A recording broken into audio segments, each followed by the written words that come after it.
He co-invented the gamma electric cell, which converts nuclear energy into electricity to power mobile communications, satellites, and space travel. So I know a lot of people said, "Oh no, he had nothing to do with the cell phone or whatever." Um, a lot of these things are components of other things. So I'm going to move on. Jesse Eugene Russell, pioneer of cell phone, father of 2G communications, awarded multiple patents that made mobile technology possible. None of these inventions are some guy in the garage. These big time inventions, it's always a team for the most part. It's always working parts, just like going to the moon. It's different departments doing different things, and most of them don't even know what they're doing, or they're just doing their section, and then somebody puts it all together. Ask Seven, he knows. Now, Um, now, if I may interject right quick, yeah, Wani, if y'all heard what she just said, she talked about the high tech, sophisticated inventions that foundational Black Americans have made. Just a handful of them, right? Hopefully y'all are getting the picture why it's so important for the dominant society and dominant culture to spread a narrative surrounded around sexy red and glorilla and just foolishness, because if the truth got out about who we are, question to you is, how would that make them look? right. They because the narrative has been the same narrative since slavery. They have to make us look bad in order to justify the slavery. That is what they do. That's how they function. That's how they justify their abuse. And they've been trying to justify this the whole time. So now here's another one. Gerald A. Lawson, pioneer of video games. John Henry Thompson invented lingo programming. Um, and let me see, we have the developed 3D special effects, graphics technology. Valerie Thomas, inventor of 3D, and invented the illusion transmitter used by NASA. We have a lot of inventions. We have a lot going on with NASA in terms, we have 17 astronauts. We calculated the moon landing, and we have a lot of inventions, most of them like different types of cameras and things. Let's see. I mean, I just have some of the, I'm not going to read 50,000 patents, okay? So let's not get crazy. That's not even possible. These are just my favorites. Um, this guy, George R. Carruthers, invented the first observatory on the moon, the far ultraviolet camera, and a spectrograph used in Apollo 16 mission. We have some Wow. other stuff. We know about the acoustic transducer electric microphone. Um, and Daniel Dale Daniel Hale Williams, pioneer of heart surgery. We have Patricia Era Bath, who invented a laser for eye surgery. Uh, and again, a lot of these people are pioneers. And so if you say, who invented laser eye surgery, they might just name some white guy. Like they were doing, they were talking about who invented email, right? And they showed a white guy. And I said, no, it was a very, very dark skinned Indian man invented it. But you know what?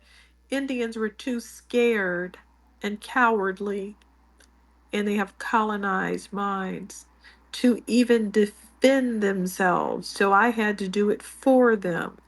Do you know that? I had to do it for them. A 14-year-old boy um, has a trademark on the name email, and he also invented email, not a white guy. Wow. So he's a genius. And so I said, no, this is not the inventor of email. And some Indian guy came up in the comments and said, thank you. Why didn't you say it? Why do I know this and you don't? We just can't let them think they invented everything. That's where we are now. Africans think they invented everything because Africans didn't invent anything recently. And it wasn't the West Africans anyway. Anyway, we have Charles Richard Drew, pioneer in blood transfusions and blood banks. Uh, we have Garrett Augustus Morgan, who invented the three position traffic signal and gas mask. Benjamin Banneker, we know he was like a Renaissance man. He was an astronomer, mathematician, surveyor, naturalist, and an almanac author. Oh, let's see. We have Alexander Miles. Now he created the modern day elevator. So he didn't invent the elevator, but he improved upon it and modernized it. We also modernized a toilet. We didn't invent a toilet, believe it or not. They actually had toilets in ancient days, but some people didn't get the memo. And they're still using the bathroom out in the streets like dogs. So this person, Benjamin Thornton, invented the predecessor to the answering machine device. We do a lot of pioneering on this, just on this list. Uh, Philip Philip V. Downing invented an electrical railway switch and a modern day street postal mailbox. Um, we have a gentleman here who invented he improved the street sweeper, Charles B. Brooks. So he improved the street sweeper, another improvement. And of course, we know that C.R. Pattison and Sons designed beautiful handmade automobiles, which could not be quickly mass produced because he was very concerned about the quality, where Ford was not. So he just threw a bunch of junk out there. Um, let's see, but he wanted some money, so he did that. He did his thing. Frederick McKinley Jones invented the portable refrigeration machine, a unit for military air conditioning, and a self-start gas engine and movie projector devices. This is another person that helped with movie projectors. We have everything to do with Hollywood, everything from creating the machines to make the video camera and the parts to make the video camera and the lights to make the video camera and to being in front of the camera. We are the one of the first groups of people that were filmed, the very first, because guess what? Guess who was hanging out with these guys? Thomas Edison and Alexander Graham Bell. Right. Yeah, they were interested in filming Black Americans dancing, and there's a movie called, I think it's called Negro Kiss, and they were just filming it like, look, these people are not savages. This is a romantic scene. So they were trying to uplift Black people and make them look in a different light. But there's a majority of people that don't like that. And this is what we've been dealing with the whole time. That's why we came out of slavery and had all these jobs as senators and all these big jobs. And then there was a pushback every time we followed the rules. We have some people that agree, hey, we've let these people out of slavery, they have the same rights, let them do their thing. And then there's like an 80%, in my opinion, I would say it's like 80 or 90% of them get jealous and push back. And it leaves the other 10 to 20% looking like, well, we can't fight that big percentage that's against you, so we'll just go along with it. And that's where we've been the whole time, in my Wow. opinion. And No, those are that the numbers, in my opinion. shit. I would say that's not opinion. That's verifiable fact. Mississippi, you had your hand up earlier. What's on your mind, bro? Mississippi. I'm gonna skip Mississippi in five, four, three, two, and one. Seventh Ward, you had your hand up earlier. Yes, yeah. Miss Spots, yeah, you were burning going down that list. Uh, one person. Dang, I'm ashamed I can't remember her name because I met her a couple of months ago. I got a book signed by her. I gave the book to my niece because she's a industrial engineering major, so I wanted to give her that. But this lady, she's a PhD electrical engineering. I believe her last name is Crosby. How can I forget her name? But she was a executive at IBM, and I think she retired, and black lady, of course, and she managed the design team that built the computer that beat Gary Kasparov, the grandmaster chess player. She was the lead on that team who in at IBM. So yeah, she dang, I can't remember her name, man. I feel ashamed. But yeah, but if someone would have looked her up, yeah, she's that black lady at IBM. With that, I yield the mic. Thank you. All right, I'm gonna entertain. I can't get fired. I can't get fired. What's on your mind?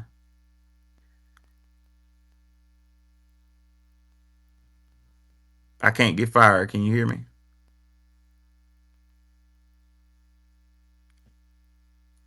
I can't get fired in five, four, three, two, and one. Viral drip. You had your hand up. Yeah. Yeah, it's a lot of things we did out here, and there's so many that many people don't even know about. I just threw something in the chat about George Washington Carver that many people probably don't know about. It was a candidate running for vice president, where he was vice president to FDR back in the day, and he was going again before they ousted him. And George Washington Carver gave him something to help him create Monsanto. And we all know what type of corporation Monsanto is today. And that shit came from George Washington Carver. And I put it in the chat. You can go ahead and research it and see where it came from. And I'll leave it at that. Yeah. Yeah, Go ahead, Wani. I was just gonna say now, George Washington Carver, um, he did a lot of inventions, uh, are agricultural inventions. So we have a lot. Everything that we have done is based on necessities. It's really necessity is the mother of invention with our first inventions because we were on the farms and we knew what the farm needed. And we invented those things, different types of planters, different types of crop rotation techniques. Then, when we got on the railroad, we invented things for the railroad. So, everywhere we go, if we see a need for it, we are able to invent it. We just have that inventiveness. Yeah. Well, we created Alchemy. anything that was the necessity. I mean, it was just not farm or railroad. It was like anything that was necessity we was a part of. I want to kind of switch gears a little bit to brag on a very brave sister of ours that doesn't get praised enough. Let's look at Miss Ida B. Wells. Ida B. Wells was a journalist who infiltrated circles to find out who the Klan's members were so she could out them. So she, you know what I'm saying, from Mississippi.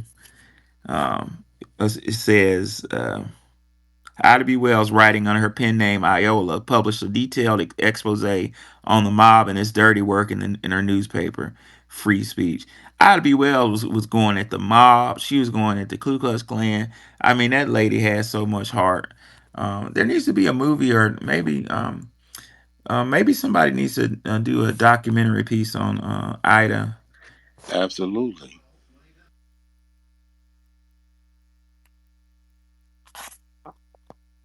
I'm gonna put a little bit about Ida in a jumbotron. Now, white people try to mock George Washington Carver, who is a brilliant inventor and doesn't need to have the credit for inventing peanut butter. That's a side thing because of That's having a so much small. peanut.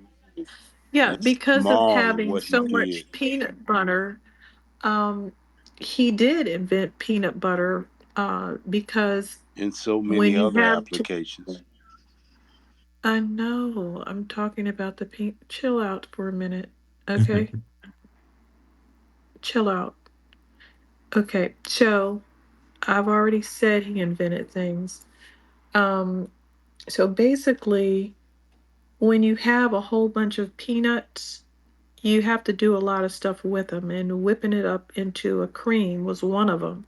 He didn't invent peanut butter, but because they found that I think the Aztecs invented peanut butter, but that's not the point. Two people can invent grinding up peanuts because that's what you do when you have an abundance of peanut butter. You do different things with it, and that's a good way to store it, grinding it up and putting it in a jar. Go ahead, Welsing. Hi, I wanted to, on the journalism side, there is a gentleman like Tony Brown, from Tony Brown's Journal, in New York City. His videos have been often posted on this Twitter app during this whole election about how he prophesized, the Party's fall. There's also Gil Noble, like it is, but also um, Earl Graves Jr., who senior, who was the founder, chairman, and CEO of Black Enterprise Magazine. You know, Black Enterprise Magazine was his brainchild and introduced finance and fiscal responsibilities and investments and stories about Black American success in that field. And because there was nothing like that ever. That was, in a sense, Black Americans' first quote unquote like a Forbes magazine. He actually, when he died, he successfully passed on the responsibility to his three sons. Black Enterprise continues to educate. So I wanted to share that. And then on the food side, what Wani was mentioning it a little earlier, we must not forget James Hemings, who was Sally Hemings's brother. Come Um, on. Sally Hemings was the rape victim, and I because I hate the bullshit lie about history about how they fell in love. The rape victim of Thomas Jefferson. Anyway, James Hemings um was, I guess, at that time, what would be today the rock star chef. He was under the tutelage of some of what they had considered at the time the greatest chefs in Europe. These were the people that cooked for royalty, and he studied under the tutelage of them and created such fine things. And I'm going to tell you something. He created macaroni and cheese, for example. That was his invention. But one of the things that he brought back from Europe to America was how to set a table, like on fine, porcelain, and how to set your napkins and stuff. Um, I'm not giving him the justice that he deserves, but he is considered America's first and finest chef, and he was most sought after, and introduced macaroni and cheese to and I think there's a couple other things that he's done, but that's what I wanted to. And then when you like take a look at Paula Deen, right? Paula Deen Facts. came with all her southern fine cooking, and it ended up being the recipes of a black woman that she never compensated. You know, What? um, oh, you didn't know about that, Wani? No, I knew that she has that wave of people that tries to take soul food and call it Southern cuisine to try to steal That. our food away. Come on now, people. Hmm. We know what English people cook. You've never been able to cook. You didn't cook over here, and you don't cook over there. You can't cook, okay? So how are we supposed to believe that you suddenly came up with these uh, ideas and seasonings? You didn't. You can't season now. Did you know that curry is the national dish of the UK? How embarrassing is that? Totally embarrassing. That's their little admission. They're admitting their food is trash. Especially after that mad cow disorder, a lot of them became vegan out of fear, which is like, wow. But no, what Welsing was saying was right.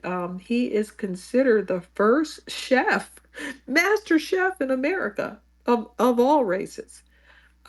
And he is the father of macaroni and cheese. And now I got some pushback when I said that because the African said you didn't create macaroni.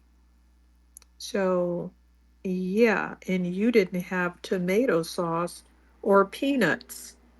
So why is it in all your food? Go away. Now back to what we were saying.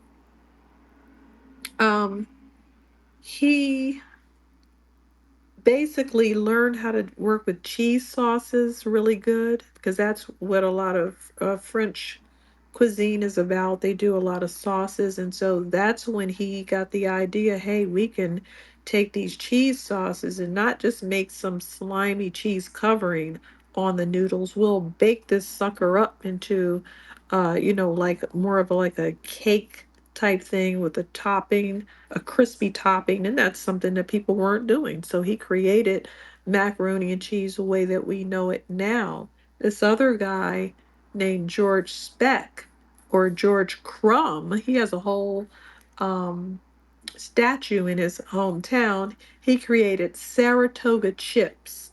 They actually say his sister created them, and he had a restaurant and he created these chips, and those are the forerunners of potato chips. We also perfected the ice cream texture. So this other guy, Augustus Jackson, was a White House chef, and he perfected ice cream the way that the texture that we have it in now. Did he create ice cream? No, they had some runny, uh, you know, nasty textures, but he created the way that it is now. Yeah, a more perfect representation of ice cream. Um, 7 Fort, go ahead, and then we can go 7 Fort, Mississippi, and then I want to talk about Madam C.J. Walker. Go ahead, Yeah, 7 Fort. thank you. Yeah, about these white people, they can't cook. I can personally attest to it. My dad died a couple of months ago, and I don't know if this is just a Louisiana thing, but when someone dies, people they come bring food and stuff over to the house, and uh, so we had so we had black people bringing food, we had white people bringing food, and black people, the food was delicious.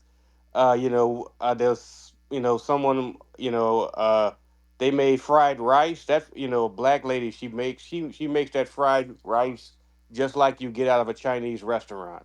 Delicious. Then we had some white people. They bring jambalaya, and that was the blandest jambalaya I ever ate.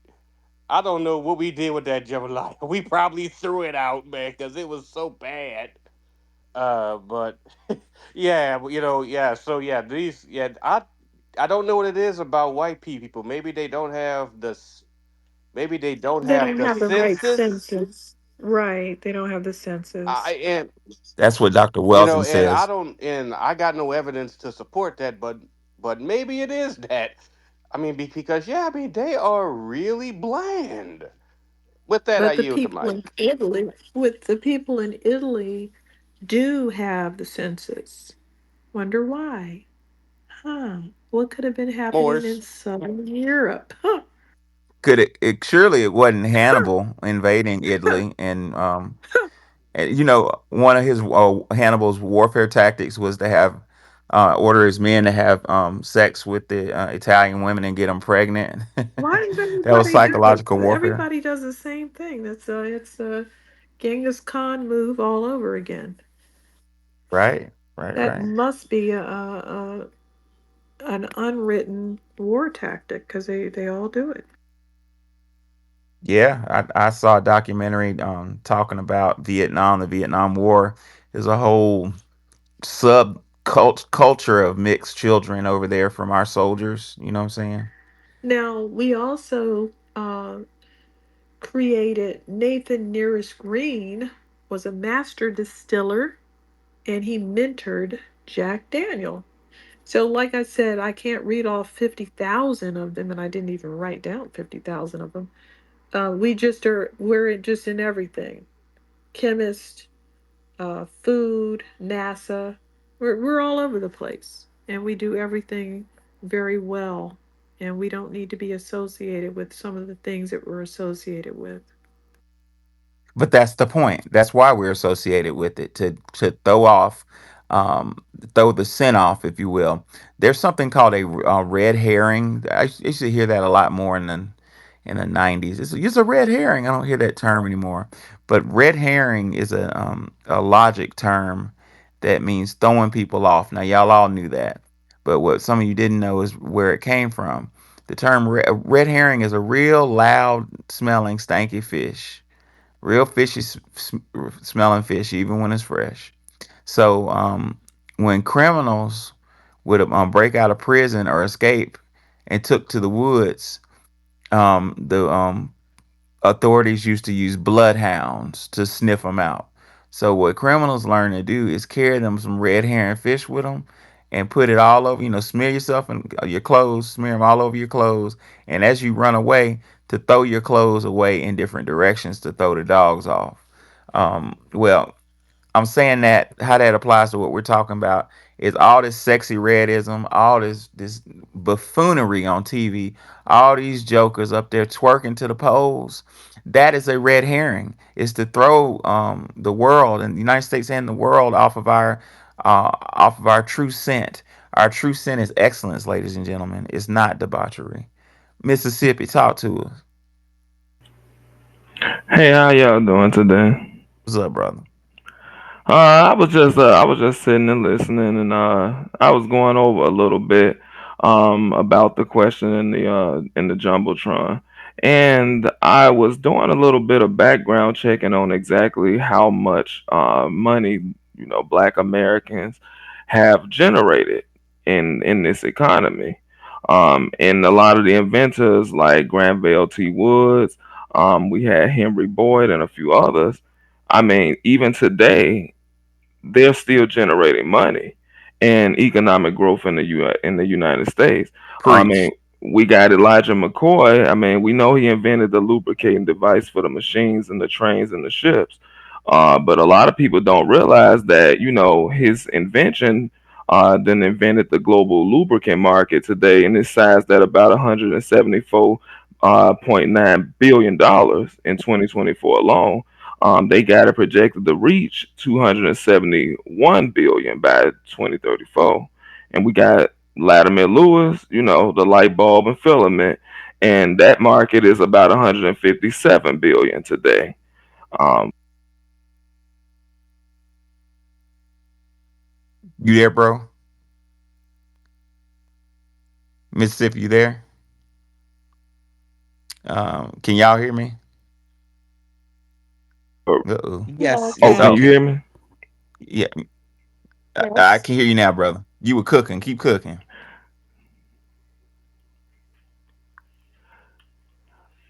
Can everybody hear me? I hear you now, brother. Put your I food can't back hear on the stove, nobody. man. You was cooking. Should I drop down and come back? I'll drop them down and bring them back.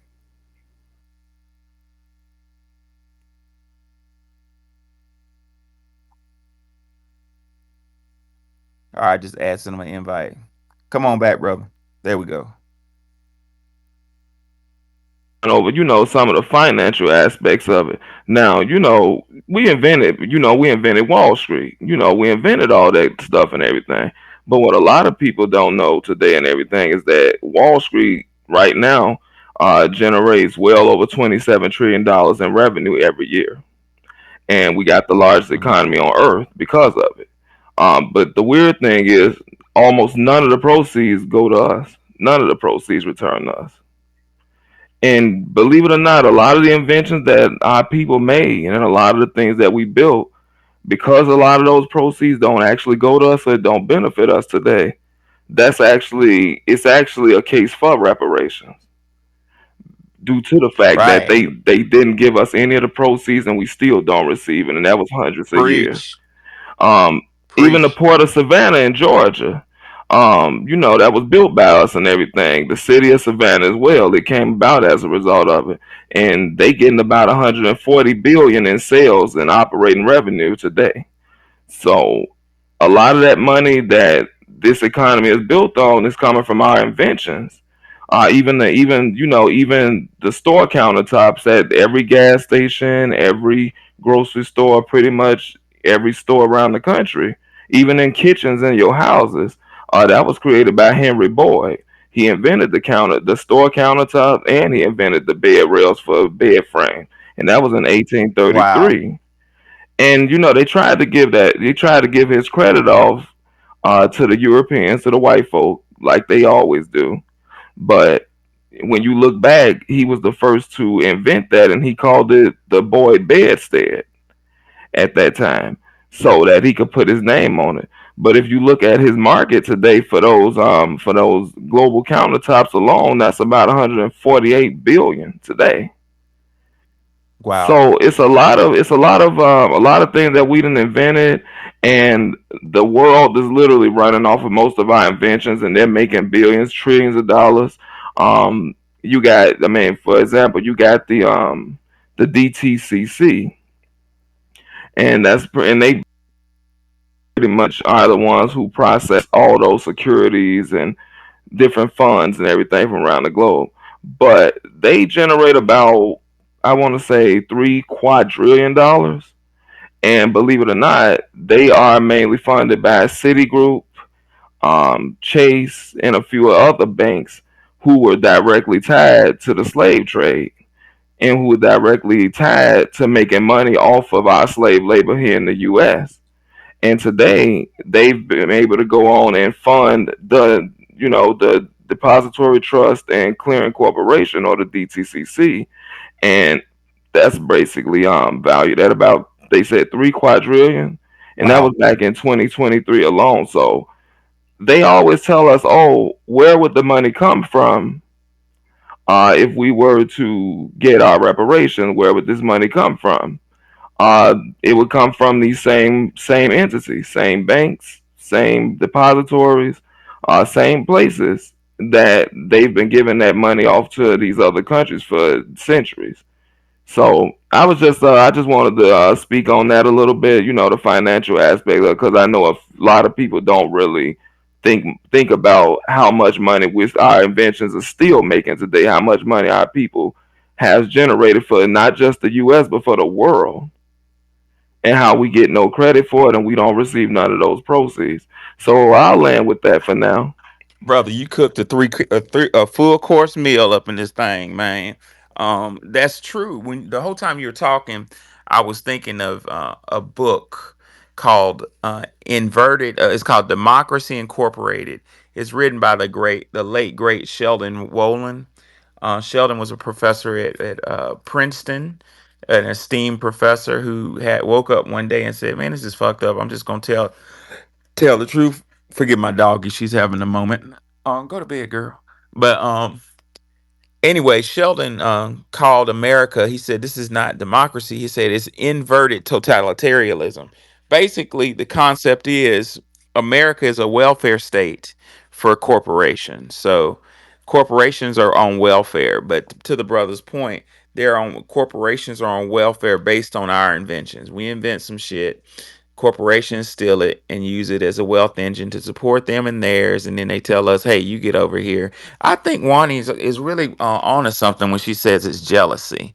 They know exactly what we're capable of. They know what we can do, and it's an element of jealousy there. It's like maybe fear, maybe jealousy. Um, Mike 3M, talk to us. Yeah, talking about inventors. Anybody mention Lonnie Johnson? I don't think so. Educate us. Well, I think he's still alive. 'Cause he's not that old. I Lonnie Johnson, I he did. built the Oh, somebody did. I missed it. okay, Somebody did. about the electric motor. Just say it again, because I don't remember.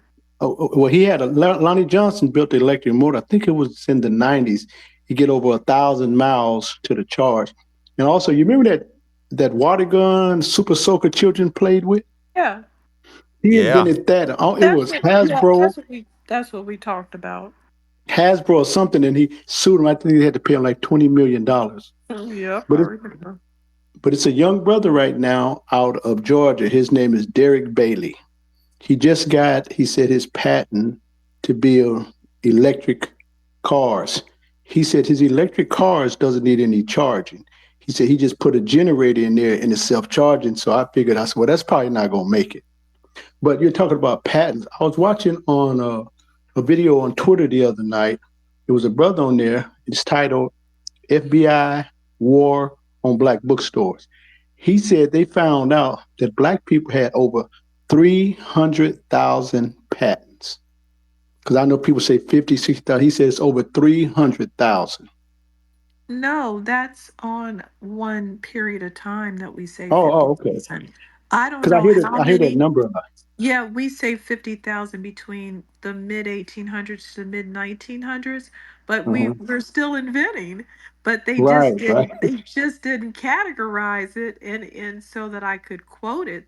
I don't know where you heard that, but I wish I did so I can Oh, quote that. it's on Twitter. Yeah, It's because on we a just video. kept right on inventing. We Yeah, didn't yeah. stop. But It's the reason they brought that up is because it was very, very high, considering our position in the country. hmm. Go ahead. Oh, okay. I was just wondering. My mind wanders off a lot now. But uh yeah, but it was I understand. yeah, it was titled FBI War on Black Bookstores. It was a Yeah, video. I keep seeing these black bookstores being vandalized. Do you think they're Yeah, hiring people to scare them and then they just come in there and just keep doing things till they quit? probably. Is Uh, that one of the methods that they're saying happen? they didn't. I don't know. He didn't say what happened. He just said it was titled FBI War on Bookstores. But you That remember the book? is really something because this family had a black children's bookstore, and they got a lot of flack and racism. Hmm. Yeah, education is the most dangerous. It's very dangerous. If you watch your enemies and you pay attention to them, they'll tell you exactly what you need to do. Uh, a couple years ago, several years ago, the system went absolutely crazy on something called critical race theory, which don't hurt your mind on it. It doesn't exist. It's a bunch of hogwash. It's openly written restrictions. So the dominant society can do whatever they want to do. That's all that is. But the crux of critical race theory is don't teach the truth about Black history. Just think about what we talked about today. Imagine there were 1,000 young kids from all over the country listening to us, just sitting down, taking notes and listening. That would, if I would have heard some shit like what we talked about in the last couple hours when I was 16, that would have changed my whole fucking reality. In psychology, educational psychology, we have something called self-efficacy. Self-efficacy is kind of like self-esteem, but it basically means what you think you can do. And there are several motivationary factors in self-efficacy. The most powerful one, unfortunately, is what your parents do. If your parents have a certain status, you know you can do it. Like my dad was one of the only people in my family to have a college degree. Um, Actually from University of Alabama, a very hard racist school. But since Dad had a bachelor's degree, no matter what, even though the world was crumbling around me, I knew that no matter what happened, I was at least going to have a bachelor's degree for whatever that's worth. That's called self-efficacy, right? Um, what I'm trying to say is, if a child would have sat and listened through our conversation tonight, their self efficacy would have bloomed in certain different areas. They would have bloomed in business, which people say we don't belong in. Check this out: self efficacy would have bloomed in medicine, which they say we don't belong in. In brief, ladies and gentlemen, is our kids don't know what we're talking about because it's not in the goddamn books. And it's intentionally not in the damn books. Because if you see yourself doing some shit or somebody like you doing some shit, you automatically know you can do it. That's why so many of our young men are into playing basketball. Because they see the system allows them to see black men soaring through the air, dunking basketballs and hitting threes. They know the system knows what the fuck it's doing. And then you let me show you the insidiousness of the system. You show a group of black children that you can be an award-winning athlete, and then every year you have substantially less than a fraction of 1% availability in that subject. You're setting up failure is what you're doing. It pisses me off. Sorry for the rant. I forgot who was next. Well, don't parasites need something like that? That's the key. That's the key. Parasitic behavior. Have any of you seen the little 2-year old boy on he be on I think it's Instagram. His father has him doing math. I don't know, you know that they call it pi. I guess that's a mathematical equation or something. Mm-hmm. Yeah, pi is a representation of a coefficient. You It's 3.14. you can It's a whole bunch more numbers, but basically hey, 314. this little boy, 2 years old, he could break all that down.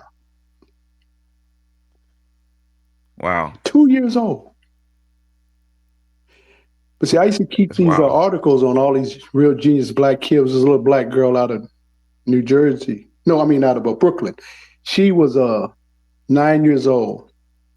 She spoke 8 different languages. She played 8 or 9 different instruments. And at the time, she was going to school studying law and biology at 9 years old. Wow, I think I'm following one of these girls on Instagram, but she's a little bit older. She's in college. I think she has a master's degree and she's 12. wow. Yeah, it's more that going on. You know, I always told people that's what those vaccines are for, to retard their mental development and for that. Uh oh. Yeah, that's what those Oh, vaccines are bro. for. But we need most of the vaccines, the regular ones like polio. So what are we going to do? Not the other one, not the newfangled one that they didn't test properly. Well, it But was what tested about the other properly. ones? It was tested properly. Albert Boiler, COVID? Albert COVID? Boiler, yeah. Albert Boiler, the CEO for Pfizer, he said no. He said the military ordered to do exactly what he said. It's doing what it's supposed to do. I got a video. He said in 2019, they said by 2023, they would have gotten rid of over 1 billion people with the vaccine. Wow. Let's be codified about what we call it. I don't want to get my Oh, page yeah. targeted. Okay. Yeah. No, you good. You didn't know, but I did. Those of you who don't know, I did a several years research.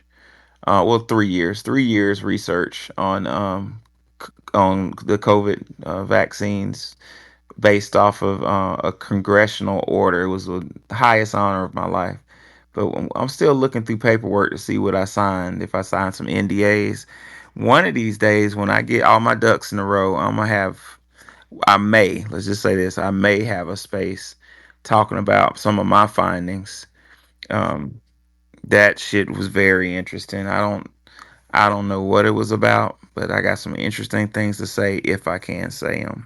Seventh Ward, talk to us. Yeah, you know, you're talking about this stuff about black inventions, and I'm getting the impression this is not taught in schools. It was, it Not was at taught when I all. was in school. Okay, truth. It's a Okay, different day, truth. my Truth. friend. Truth be told, I went to schools. I went to Catholic school in New Orleans, black Catholic schools, and I know there's a lot to you there. You know, we can complain for days about the Catholic Church, but in New Orleans, you've always had a black Catholic population, and that was you know down for blackness. And inside there, yeah, you had your sambos. Don't get me wrong, but but even though we were black and we were Catholic, we still learned this stuff. I knew about all these inventions, and maybe we need, yeah. So something happened. I don't know what it is, but uh, we need to start, like, this is self evident, but we need to start teaching this stuff in schools. And I'm against school vouchers because I don't want my tax dollars going to funding madrasas. But if we can get that money and have schools for ourselves to teach what we need to teach our kids, then I think there's an argument to be made that it may be all right. Because we need to go back to educating our kids any way we can. With that, I yield to Mike. Yeah, I'm glad you asked that question, brother, because you illustrated to me that the masses of our best and brightest don't aren't even aware that our kids are not learning this. No, they are taking it out of schools more and more every year. The standards for social studies in Tennessee are getting smaller and smaller and smaller and smaller. Like they're just taking out stuff. They're taking out. They're not, for instance, not talking about Frederick Douglass anymore. It's disappearing, and they're replacing it with this fucking narrative of multicultural education. That let's talk about I everybody didn't know what junk. that shit was when When I it, was in school. Yeah, I knew about Frederick Douglass. I knew about all these black inventions. Yeah, I mean these people have run the tables on us if that's the case. yeah, yeah, yeah, yeah, and then you add in imagery in there. The propaganda of turning to a history book and seeing George Washington commanding and other Europeans like Thomas Jefferson commanding and standing chest up high, giving orders in a position of power. And you have a black child, a black man, a black male child, and a white male child in the same class, same book, same teacher, getting two different messages. The white child is learning that his place in society is to lead and command and to conquer. And the black child is learning that his place in society is non existent. You're not even there. That fucks up self esteem, people. It's intentional, it's ugly, it's reality. Soheem Perry, educators.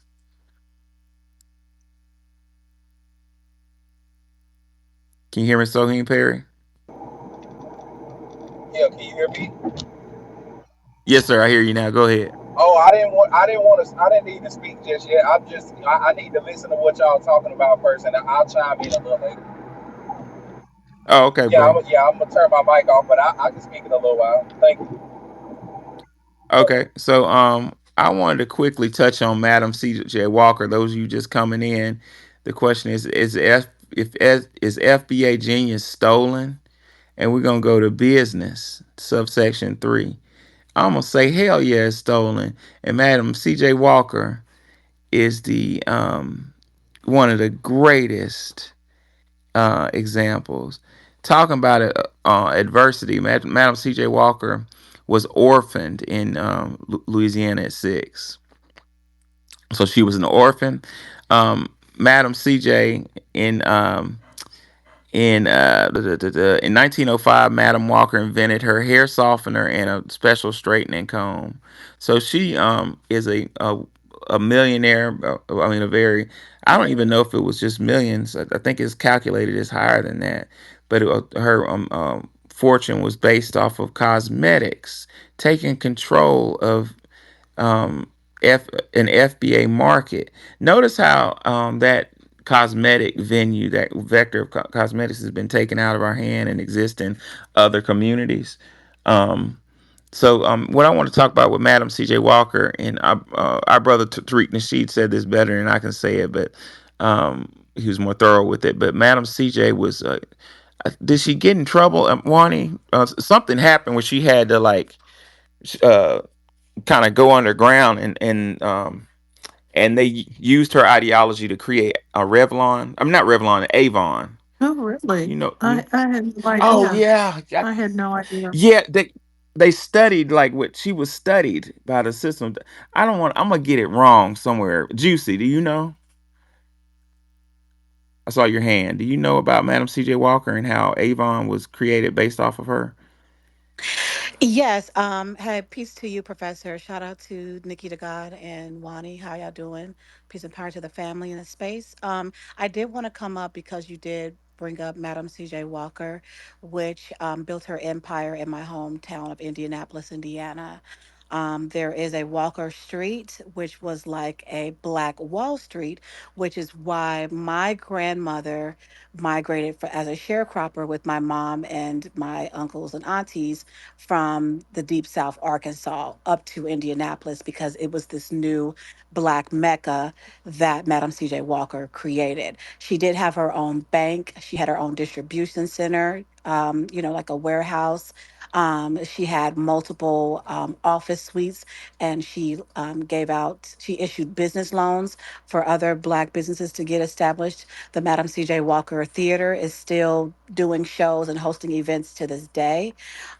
And in regards to the Avon, it was her marketing strategy, her network marketing strategy of cosmetic, hair, and beauty products is how she was able to build that empire. There was the presentations that she would set up, demonstrations, workshops, and different things like she would do, going from beauty schools, churches, hair salons, and setting up displays, and then turning those beauty salon owners into product dealers. Um, but it got real political uh, because of the KKK in Indianapolis, and so she ended up shutting pretty much the majority of her enterprise down, and then relocating to a much more Black affluent community during the Renaissance era. So she went to New York. But there is a Netflix has some type of a story about Madam C.J. Walker, but it's very whitewashed and manipulated.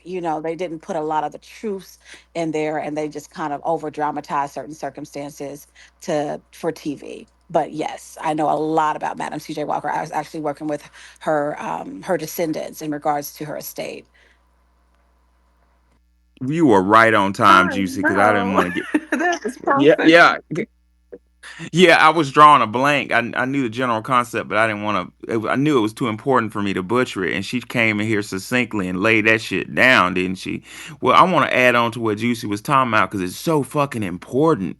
Um, like Juicy said, Madam C.J. Walker, the heat came upon her from the Ku Klux Klan. So I want to identify that the Woodrow Wilson administration, um, the Democratic Woodrow Wilson administration, let loose immigrants to keep us in our place. So we were supposed to be bottom caste after Reconstruction. We had a fucking renaissance of just business savvy. Madam C.J. Walker was part of that wave. But Woodrow Wilson, talking about I love blacks and I'm your best a black's best friend, unleashed the Democratic Party on blacks to reverse everything that was done for us. And furthermore, he was responsible with releasing the rhetoric of the Ku Klux Klan, who were mostly immigrants. Let me say that shit again. The Ku Klux Klan, who were mostly immigrants of Irish descent, to scare the shit out of business owners, scare the shit out of black entrepreneurs. I double dare everybody in this room to type in Google, type in lynching or black lynching, great migration plus lynching or anything like that, and hit images. And what you're going to see, ladies and gentlemen, is foundational black American families who are dressed well to do. They had on nice clothes because they were targeted. The rich ones were targeted. The well-to-do business owners were targeted and made an example out of because they were out of jealousy and fear that we were going to rise above them. Lastly, according to Dr. Claude Anderson, Wilson, that's Woodrow Wilson, Wilson encouraged a rigid maintenance of Jim Crow segregation in every department in the federal government. In offices that traditionally hired blacks, jobs were given to deserving white Democrats. Scores of blacks were summarily fired Blacks were not allowed to compete economically. Throughout the South, abuse escalated, lynching skyrocketed. Blacks, as well as their crops, were burned and their animal stocks poisoned and kerosene doused on their cotton. The little power or voice that blacks had were stripped from them. All sorts of schemes kept them from voting. This is Woodrow Wilson doing this, right? Or having their cries of pain heard. While his black supporters were being killed and abused, President Wilson failed to issue a single word in their defense. Like so many great white leaders before him, President Woodrow Wilson became another great deceiver. So, the reason why I brought that up is I want to show you that this shit goes straight to the top. And these quote unquote, if you didn't vote for me, you ain't black leaders have hidden vitriol for us and have hidden agendas. Can I ask a quick question? I don't Yeah. understand why the Klan is in Indiana so hard like that because and violent, very violent images that I've seen from Indiana, but I never was able to understand why they were there that far north. If I could respond to that, Yes. Come on. me being born and raised in Indianapolis, Indiana is the only place where I've actually experienced a physical attack for being a black person. I've had some microaggressions. I'm in the South, right? And you would think, oh, in the South, that it's still, you know, you're going to have more racial hostility, and that's not the case. If you looked at this 2020 election, the first state that was red and had all their numbers finalized was Indiana. If you look at the pinned tweet of the sundown towns, a lot of those towns are in Indiana. The KKK, the branch of the KKK, there's uh, basically it died off and then it reemerged, right? And what they did was make sure that the members infiltrated every aspect of government in Indiana, from local, from the school board to the judicial system, law enforcement, the financial institutions, the education institutions. Every institution was completely covered and infiltrated by KKK members. But one KKK member was so extreme, he assaulted a minor, sexually assaulted a minor, which put a stain on the whole KKK. Because even though they hated black people, they were against pedophilia, and it was a young white girl, and so that it was like a high-ranking KKK member ended up assaulting a child, and that put a stain on the entire Indiana's chapter. That seems to And be so that's how something. they were able to get such power, because they infiltrated every aspect of Indianapolis and Indiana's government. And it's still very heavy to this day. Wow. And then another thing I want to make sure that people know that there were lynchings. There are stories of Black people coming up missing all throughout Indiana.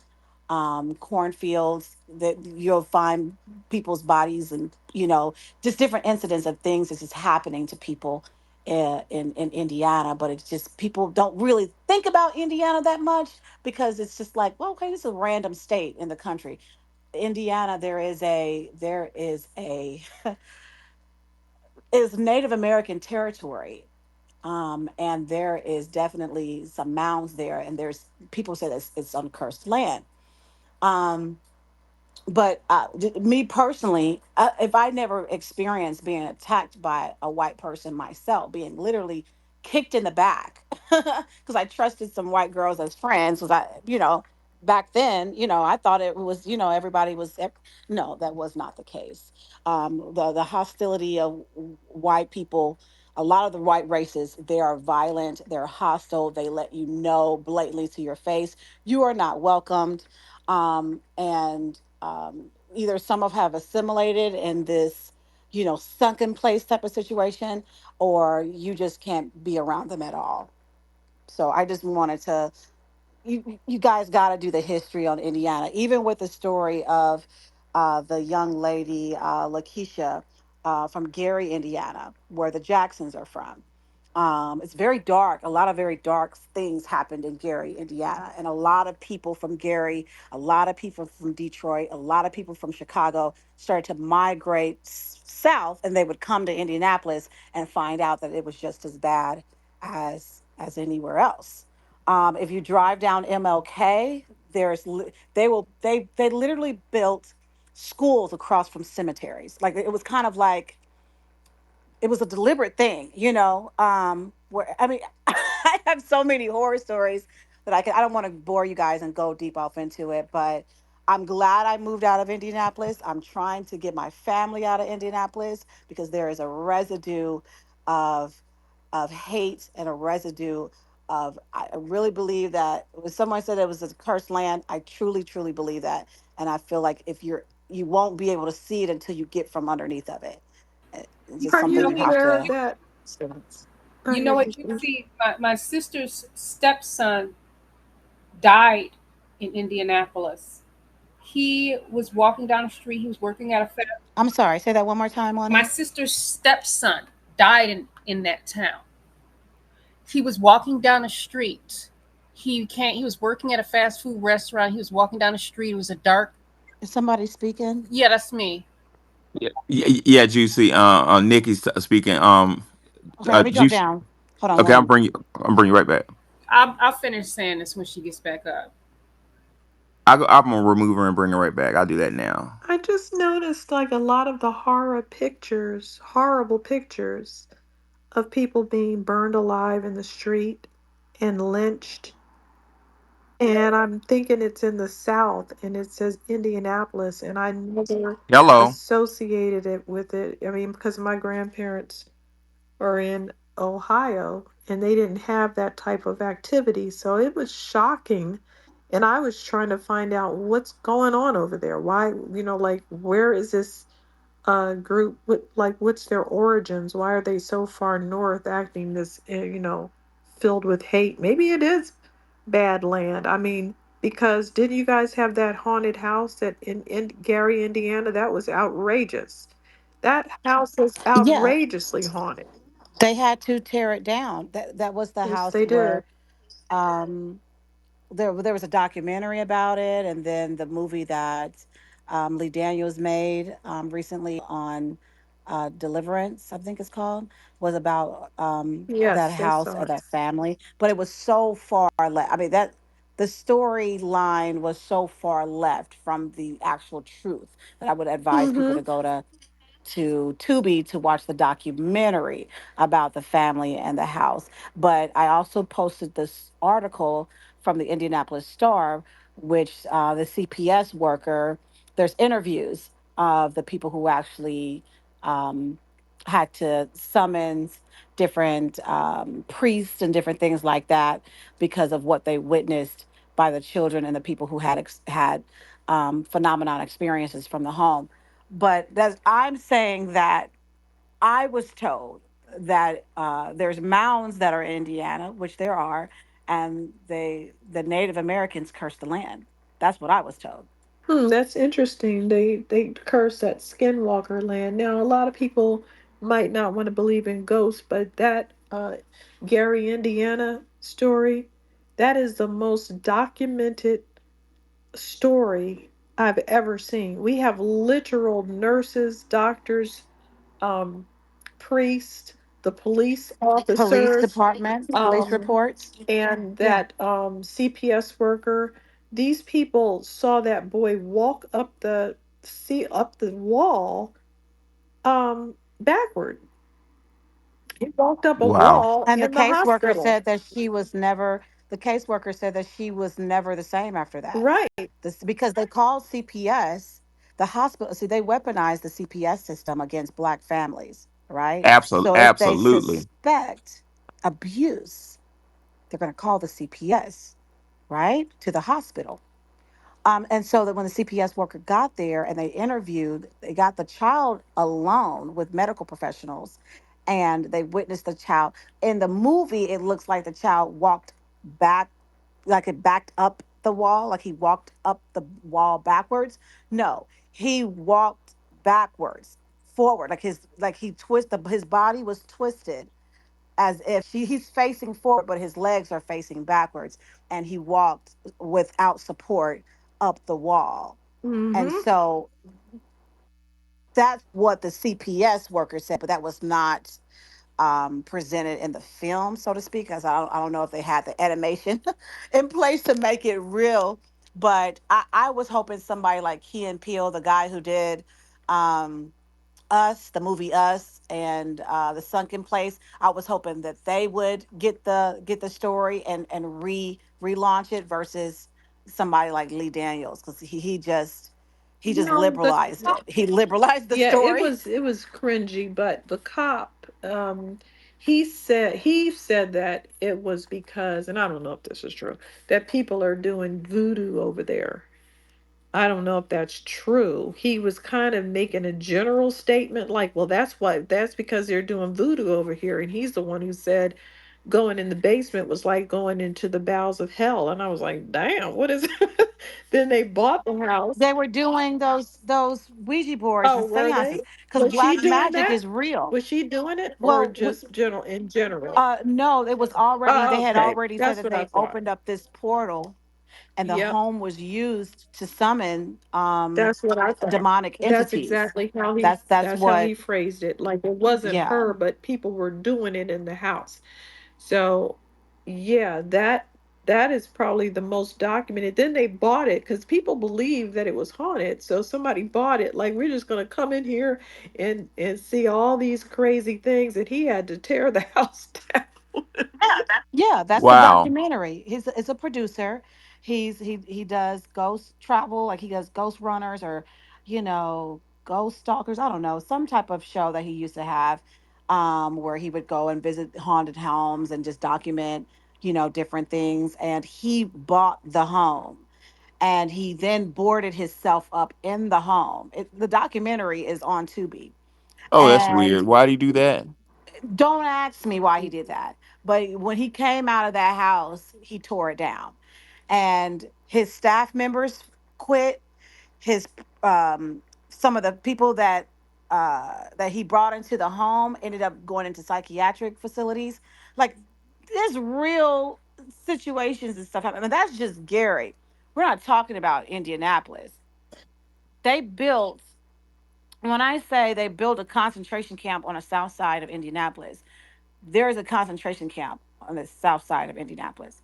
It's in Beech Grove, an area called Beech Grove. And so they built all of the projects on the south side. So every city has a south side, right? And that's where most of the black people were or lived. Well, in Indianapolis, they put everyone in projects. And the projects that I grew up in is called Broken Bird Trail, also known as Brick City. So you had Zuniville, Brick City, the Graveyard. That was the name of the projects, was called the Graveyard. You had Loveless. You had just I would say maybe like a 12-mile radius of nothing but projects of impoverished Black American, foundational Black American people. And they compressed us into this side of the sound, and then they built a cemetery across the street from the school that was walking distance, so children would get hit by cars all the time. We're on the south side where white people are, who hate us, so they had no problem hitting children with their vehicles. So many kids died just on the way to school. So I said some of the most heinous anti-black occurrences and situations have happened. And this is the home of the Indianapolis Colts, the Indianapolis Pacers, it's really known. And the hospital I was born at is called Wishard, but it's now under the name of Eskenazi. And if you know it, is a very strong name in the Jewish community. So it runs Mm. deep. Like, I feel like I don't feel like there's enough. We focus so much on like the southern states and Illinois and Ohio and Tennessee, right? But Indiana been real quiet. People don't really talk about Indiana. And I really feel like Indiana is like the heartbeat of the KKK, white supremacists and white nationalists. They're comfortable there.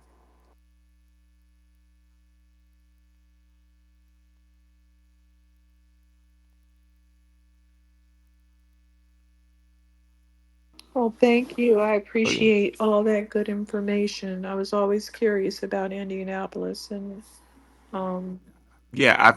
I'm still processing it. Wait, what was the name of Thanks for that? allowing me to speak, thank guys. you. I'm Oh, going to put some things in. I want you guys to read the Indianapolis Star article that was published in 2012 and then republished when the movie The Deliverance came out. They republished it and added some updates.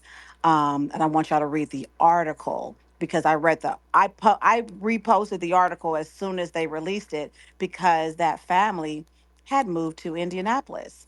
They left Gary and they moved to my hometown. And I mean, it's very eerie, so I don't really like talking about it too much. And I really don't think that it's voodoo, so to speak.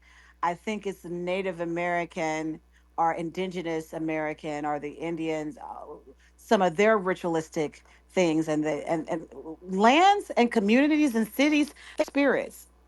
I believe it was a black woman from one of the recent political events I went to. She was from Indianapolis, and she told me that she left because she says there's spirits that are lingering over towns and over cities and things like that. That's why when people move to Atlanta, you get the spirit of the grind and the hustle and the bustle and stuff like that.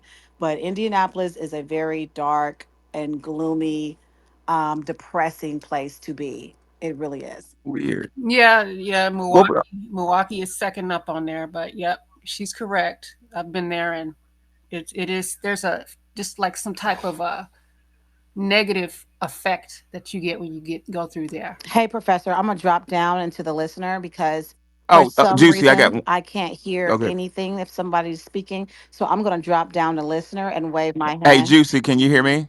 Can you hear me? Yes, Oh, I got one question for you. Drop down. What was the name of the documentary on Tubi? it's called Demon House. Oh Demon wow, House. wow. Called Demon Thank you, House. Juicy. And it's on Tubi right now. It's free, you know. But Awesome. that is the documentary of the gentleman who purchased the home, and he came to Indianapolis to meet with the original family, but she would not speak because he had been in the house, and she didn't want what was on him to jump back into her family. So it's deep.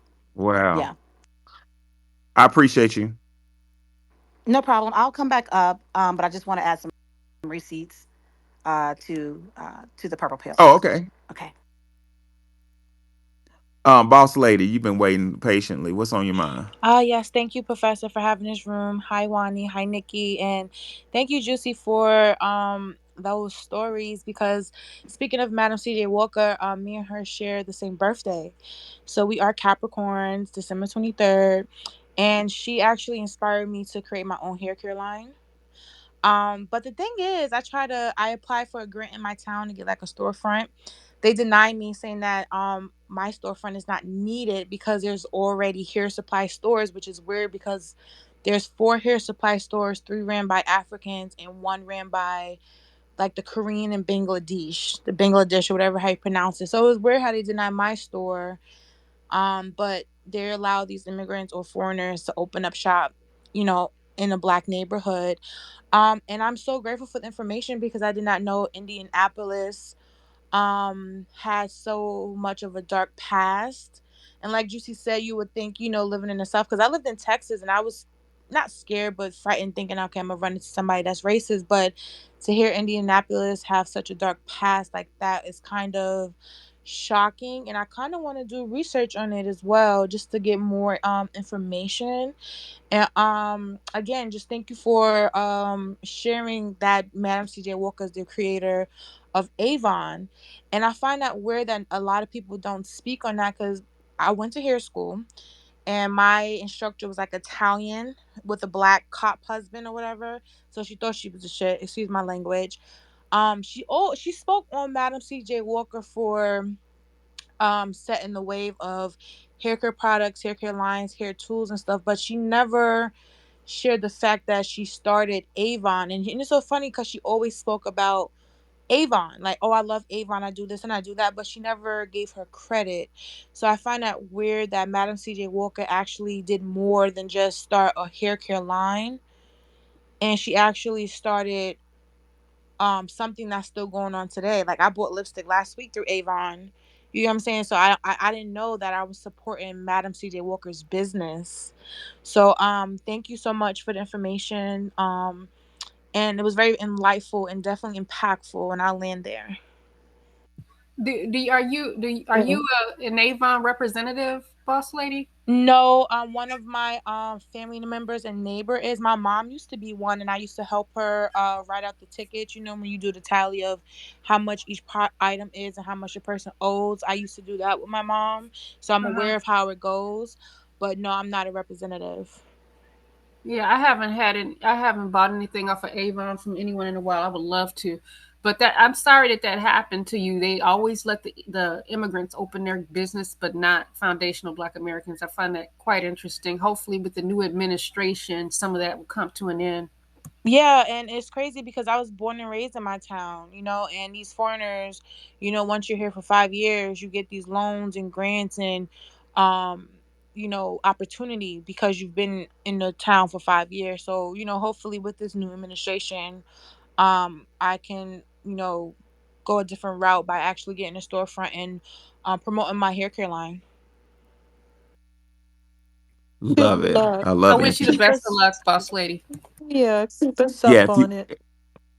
and feel Clear free to that put your business Madam CJ information Walker is not the in the founder of jumbotron. Avon. A white lady established Avon, but they stole, I'm gonna say they stole, yeah, I'm gonna say steal. They stole the network she's So, the creator of the network marketing aspect of how She's the Avon. blueprint. Yes. She introduced a new way to present product to market. Now, another thing that people like to say is that she stole the product line and concept from a biracial black woman. No, what happened was she used to work for this biracial black woman, and she would work in the home and do things to help her with her hair and appearance. So she would come up with new products and things like that, and the objective was for them to work in partnership, because the biracial woman felt that Madam CJ Walker was not marketable enough to sell this product like she could have. So Madam CJ Walker had the formula, she had the business savviness, but the biracial black woman that she worked for, she had the look, she had the beauty, she had the charisma, the appeal, and she was basically trying to steal Madam CJ Walker's product and capitalize off of it using her looks.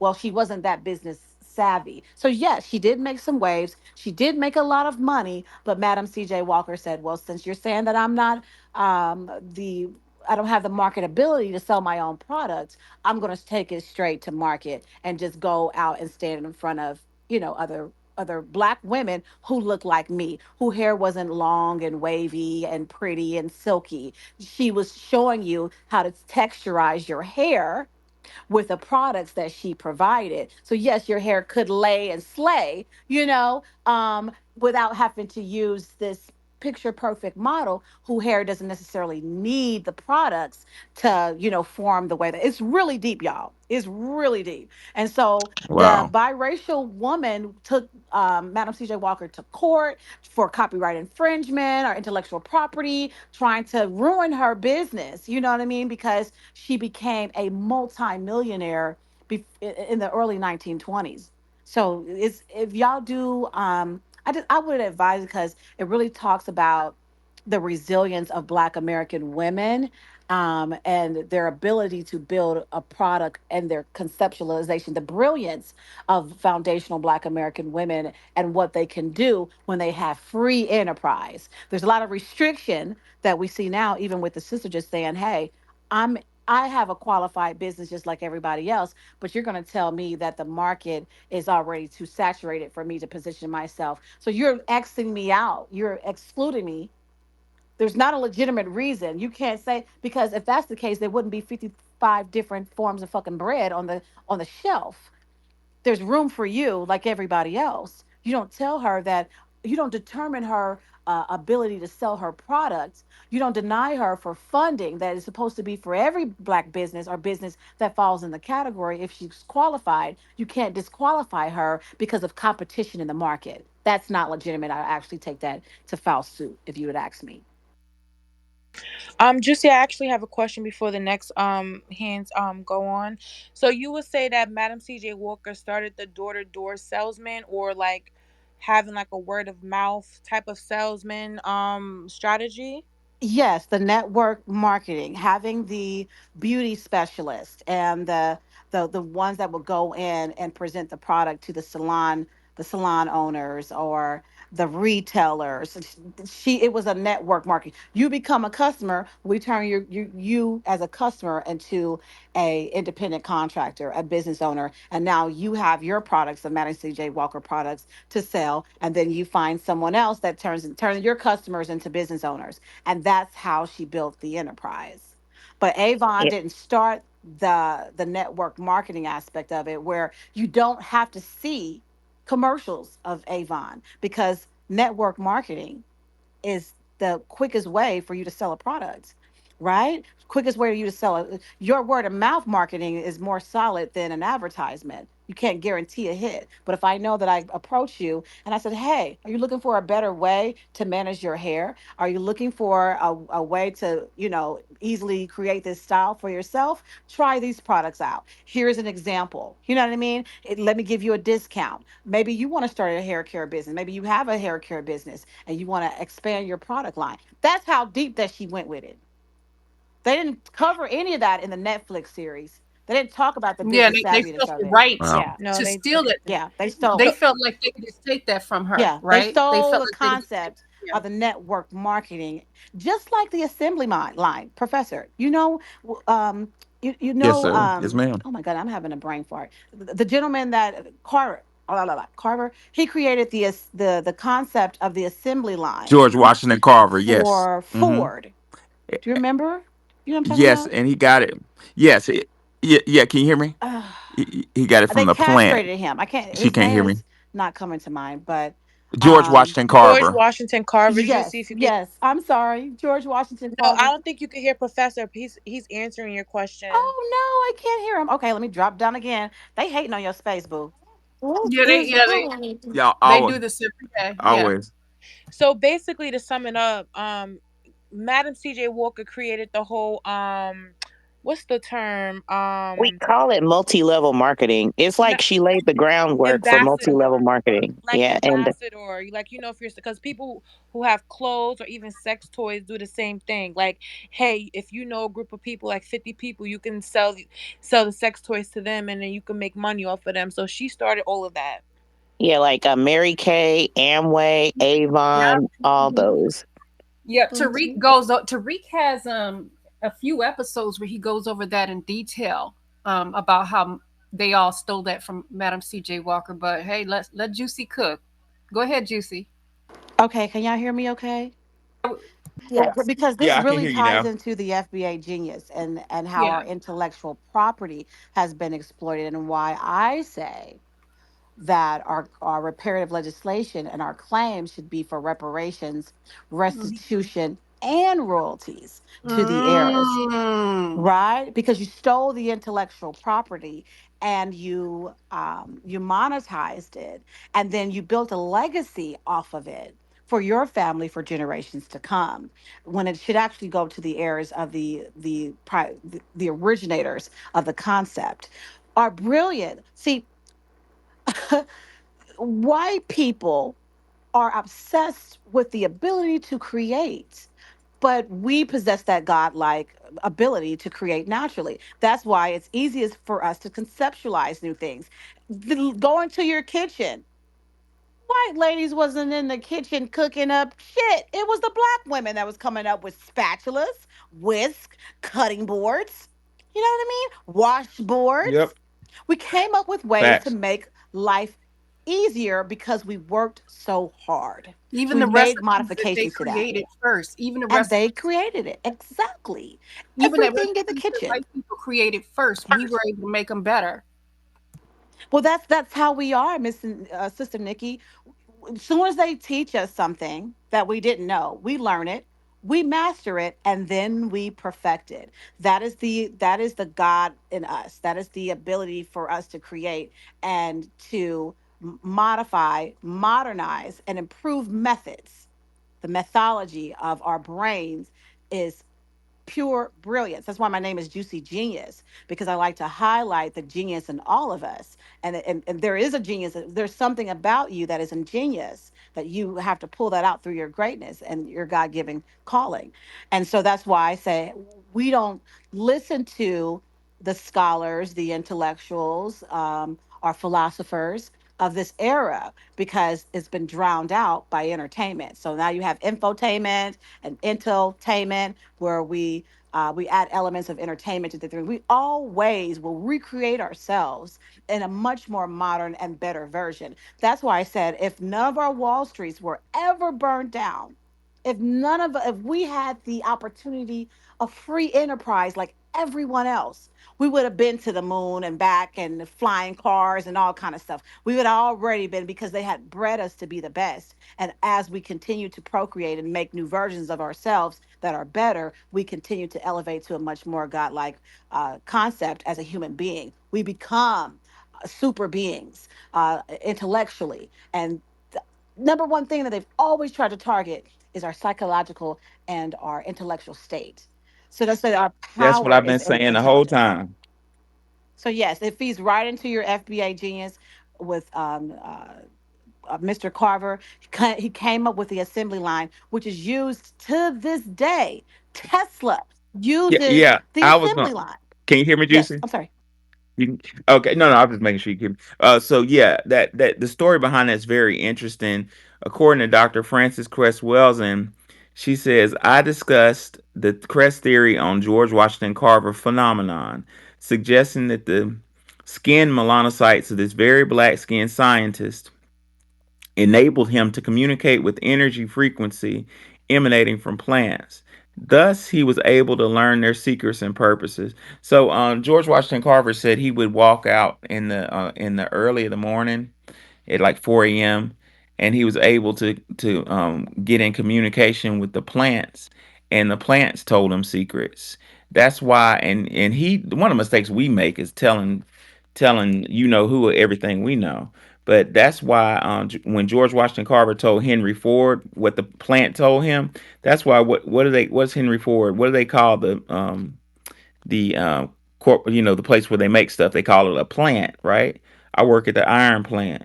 That's from George Washington Carver. But I'm looking for a quote that talks about. I read every once in a while that talks about evil, and it's so interesting. According to some scholars, the word sin means missing the mark. Like God wants you to do A, and you do something, but you didn't do what He asked you to do. And if I don't find it, I'm gonna paraphrase it, but I hate paraphrasing Dr. Welsing. Dr. Welsing said basically that we're complete, we're completed, and therefore we're in communication with the totality of the universe.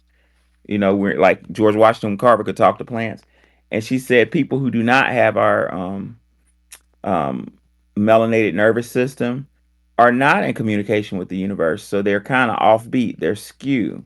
And she argues that that's where evil comes from. The evil comes from It sounds like he not has being, that shamanistic abilities because that's what they yeah, do. That's how they got ayahuasca. They were able to um, see. There's more going on with that because some people keep saying they're talking to the plants, and others are saying they're speaking to ancestors or other entities that are telling them which plants to use to keep their populations healthy. And they kept their populations healthy all over the ancient right, world. They were healthy. yep, Hello, yep, exactly, because you have to be in tune with your planet to be able to communicate with it. Uh, the example of the demonstration of the plants responding to violence through through I guess like an infrared light or something like that. I think we talked about this before, Professor, where the plants they put a bunch of plants in a laboratory, and they bought a get some cabbage or some lettuce, and Yeah, they I chopped it up. did. I Remember did that? that. They chopped it Yeah. up in front of Yeah, everybody. I did that. I grew. Yeah, I did that. I grew sunflowers one year. My students, we grew 1,000 sunflowers in the courtyard, and on half of them we played real positive music and and showed them love. On the other half, we played rock and roll and drill rap.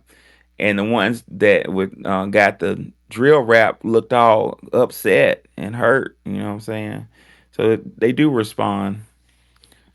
They do that. I found it. Dr. Welson says, "quote The absence of the neuropeptide melanin, the absence of this black pigment in the skin and other aspects of the nervous system, critically impairs the depth sensitivity of the nervous system and the ability to tune in to the total spectrum of the energy frequencies of the universe. This deficiency of sensory awareness sets the stage for absence of harmony, parentheses, the chaos and destruction, which is evil. Thus, the injustice and evil of white supremacy not only has its foundations in the numerical minority status of the global white population and its genetic recessive status in terms of melanin pigment production, but the very absence of melanin in the nervous system is significant degrees. Uh, in addition, contributing factors in the problem of white supremacist injustice. She said, basically, she's saying they're out of tune. They don't know what's going on. And Dr. Sharshi McIntyre talked about that. Like, so many melanated groups of people say God is inside of us. We're a part of God. We view God, the Creator, Allah Subhanahu wa Taala, whatever you want to call him. We view him as a family member, or some say he's inside of us. But the European is looking for God out there. Dr. Sharshi McIntyre say God is out there somewhere. I need to go in space to find him. And what Sharshi was saying is basically they're not in contact with a higher power, which is very fascinating if you think about that one. Because they're I'm so glad you pointed that out, because that's why I said when I go back to the concept of creativity and creation and their obsession with creation, because it's I want to compete with the creator by creating things Yep. that are inhumane, and splicing cells and doing all these weird laboratory experiments, um, because they want to create something. They're obsessed with it, and we don't have to try that hard. It's something that's natural. One thing that I would like you guys to, I know you already know, Professor and Nikki DeGod and Wani, um, and shout out to everybody that can enjoy an intellectual discussion and kind of shoot the shit too at the same time. When we talk about the wavelengths, right, of energy, and like the gamma and the beta and the delta. Do you see that chart, Professor, of the frequencies and I'm sure of how it. they're named after the different Greek organizations? Is there some I alliance was to that? just Greek people That's name interesting. everything, remember? The planets, days of I the week, the months. I was talking about that the other day. That's very strange you bring that up. I'm about to put it in a jumbotron again. You're talking about the waves. Brain Yes. waves. Yeah, the Yeah, brain we waves Sleep, and like awake and sleep. You remember we were talking about the the different theta delta, waves and gamma, stuff. beta.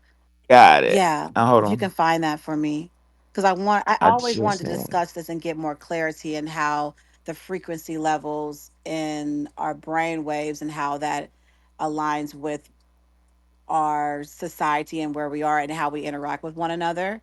Because I hear people always saying, "Oh, vibrate higher." I want to elevated frequency level, right? And when you're down in the dumps or you're feeling depressed or whatever, what frequency level are you operating out of, right? And what are the things that you need to do? You need to fast, for one. That's the first thing you need to do. You must Yep. fast and purge your system because everything is internal. It starts from the inside and then it works outwardly. You can tell how well someone is spiritually by how well their body is, and how and what comes out of the soul and the mouth of the man, right? It's not what defiles a man on the outside, is what's on the inside, right? And so there's a lot of erosion, spiritual erosion, emotional erosion by things that we put into our vessel, what we listen to, what we smell, what we taste, and it's much more intensified because we have this melanin in our blood in our skin. So everything is intense, and then we're living in boxes to separate us from nature as much Yep. as Not possible. supposed to be. Nature's a circle. You're right. Yep. We're in a box. Can you hear me, Juice? Yeah, thank Yeah. you so much. Let me save this, Nikki to God. Thank you so much. I was looking for this. Um, okay. I put it Yeah, in the both of us jumbotron. did. We were doing it at the same time. So Oh, that's funny. I didn't see that. Nikki, nice. Nikki's looks better than so mine. just refer to both of them, sister. Gamma. Interesting. Because if you look at it, when you talk about alpha male and a beta male, but the beta is higher on the frequency level than the alpha. I was reading Hmm. that list and I the beta wasn't that bad. It's those what did they had? They had Sigma. no, they had gamma and omega. Somebody put a whole list and they were trying to describe the men that fitted omega, and it was like several styles of males going down the list. Beta is just like just below. But on this list that you provided, you might be talking about something else, but like the alpha males, like the main male, and then the beta male is actually just the male that just missed the mark of being the alpha male. Like he just didn't win that fight with the alpha male, but he almost did. And then the rest of the males on the list are just like women. So the beta male is not it's not as bad as we thought.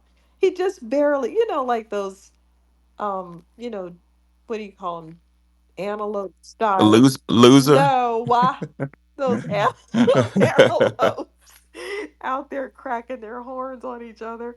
They just barely miss winning the fight. Now they don't get totally demolished. And then the next season they may win and they'll get to push their seed through. Oh, Black Native, I'm Up. sorry. Black I actually Native. like both of these, so I'm going to save both of them to my phone and actually save both of these because they both were really good and they just kind of go into detail. But I don't know how the frequency levels got associated with the type of male or the type of man, whether he's beta male, because I think male and female could both fall into the category or using these to categorically describe, I guess, either the frequency level or the personality or characteristics of that human being. But I don't know what's happened where there's been truly a reversal of the genders. When people say that they were born gay, I'm starting to believe that. I'm starting to believe that as soon as you start going to the doctor for prenatal um, pills and treatment and vitamins and different things. Once they discover the sex of the baby in the womb, they start the transhuman experience or transhuman procedures, unbeknownst to the mother. This is just something that dropped into my spirit when I was asleep. And I was like, damn, let's say Wow. they something, because they was like, oh, I'm born this way. Ain't no way you're not born gay. But then then something said, it's a possibility. Don't rule it out. And this is how it's possible. Because of pharmaceuticals and because of drugs that are given to women during the prenatal uh, process, during their trimesters, there's different things that they give the mom, different things that they give you during ultrasounds and just prenatal vitamins if you don't go and get it yourself, if it's something that's prescribed to you or given to you, if there's something that's done to the baby when they take your baby away from you for hours before you get him back. what is happening to your baby outside of uh, your awareness. Because when you first give birth, when you give birth to your baby and you have a doula, your baby stays with you with the placenta for 24 hours, because then the adjustment to the transitioning into this realm takes a little bit more time. But they but in the hospital structure, they take your baby immediately, and you don't see your baby for hours. We don't know what's going on. Oh, you know who snitched on that? And Black Native, I promise I'm coming to you, but who snitched on that is Dr. Laila Africa. Dr. Laila, I don't know if he was in the Army or the Navy, but he was an officer and he was in psychological operations. And Dr. Laila said the reason why they do that is to separate the bond, the child's bond from its mother, and create a bond with technology. Basically, make your child think that because they put them in an incubator. So basically, he was saying all that severing is to institutional. It's the beginning. It's the very beginning of making your child a part of the system. They want to separate the power the mother has over it. He went into it a lot deeper. If I Yes, find the even with interview, Wow. breastfeeding, there was a period of time yep, where mothers were not breastfeeding at all, and at the developmental stage of that first month, first 6 weeks, and you're feeding your baby formula. Well, what is in the formula? Why is it called exactly. formula? And does this have an Mm-mm. impact of the baby's gender and the baby's psychological state, or what's happening? Yes, it's Even not when you go good. and get all these shots for your baby, before he's 1 years old. What are the chemicals that am I putting in my child? And what are the long-term effects? What are the studies about that? Why are there some Dick, children that have autism and some that don't? We don't question anything like we should, because we trust the so-called medical professional. There's some yeah, who aren't doing their job, but there's some I just Dick Gregory spent millions of dollars of his own money studying it, studying breastfeeding, millions of dollars. And he came up with some wild conclusions. He said, number one, the foremost authority on breastfeeding, on a woman's breastfeeding, was a white man who didn't have any children. And number two, he said when he studied the breastfeeding, he figured out that wow, he said when a baby's sucking on one nipple, the other nipple starts leaking, and he said that his scientists concluded that's poison coming out the other nipple to like purify what the baby's drinking. Like we don't even know. These people don't know what the fuck. I'm in academia. These people don't know what the fuck they they talking was about. making up this shit, bro. They were just making it up along Black the native, way. come back. I was about to bring you up. I was like, my finger was heading towards her face, and she And it was disappeared. a white man who came up with having women lay on their backs to give birth. That is one of the Jeez. most unnatural things to do. Why would a Mm, woman have yep, to lay on her back to give birth? because they don't. And that's what made it so painful, and that's why Ugh, there's a lot of women dying during childbirth, that is because that's not how our bodies were not even framed up that way to, like, there's no reason why you would have to put a needle in the spine of my back Wow. to numb me out just to push my baby out. No, I didn't need that. I had my son naturally at 17 years old. I didn't need an epidural. To this day, I still have back problems. And the doctor literally told me that I didn't have, it's not from the epidural. Bitch, I know where this came from. I didn't have these problems in my back until then. There's no reason. If you see the epidural, the shot and the needle, if you actually see it before it goes into your back, you're like, no, don't put that in me. They stick a needle in your spine to numb you from the waist down. Jeez. Not necessary. None of it's necessary. It's not. Because if you're set in the right way, if you have, I look at the doula births and I look at the medical births and how different they are, and even just some African traditions and how they and their childbirthing. Water is always included, and squatting is always improved. Why do you think that you have to squat down? And the baby is going to, 9 out of 10, the baby gonna slide out because he's ready to be here and transition to this realm. You don't have to try that hard, to be truthfully honest. You have to push because I'm laying on my freaking back. And it's gravity is going to pull the baby down. And they want to Right. hurry up and get you up out the hospital and get you up out that bed. They just want to speed up the process.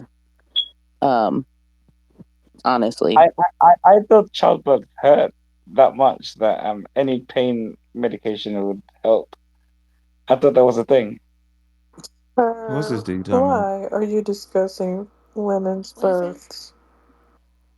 Oh, Exactly. What is that? You are really in the wrong conversations, aren't you? well, I mean, that was a topic of conversation, and Mm-hmm. Have I've, you Back had What is was the have funny. you question? had birth?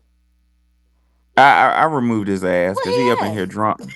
We we Why drunk I we people we. can't always want to make their way to people's I stage? can't tell if he's drunk or not. Oh, How that's am I funny. supposed to know? That's But funny. that's what they do. They come in the room, they hear a conversation, hear us being productive. They just want to make their way. They just want to center themselves and get attention. Giselle do that shit all the time. Just want some attention. Mm-mm.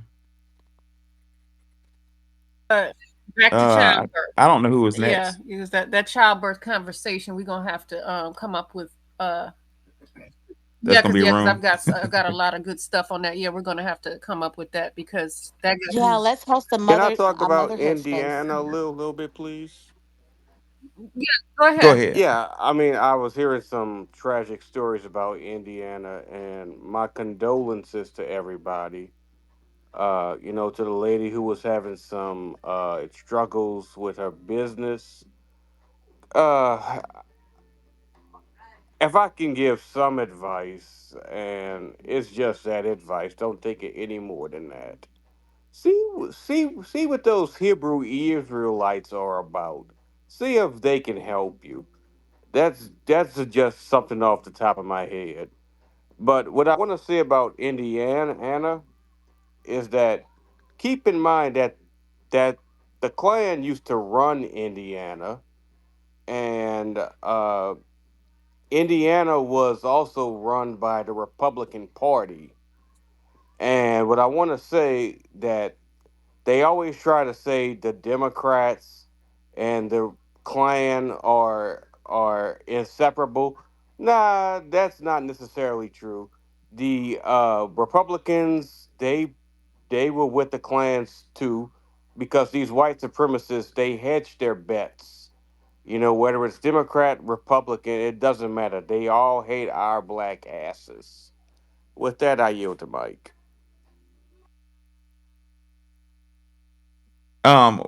One more deviation back to childbirth.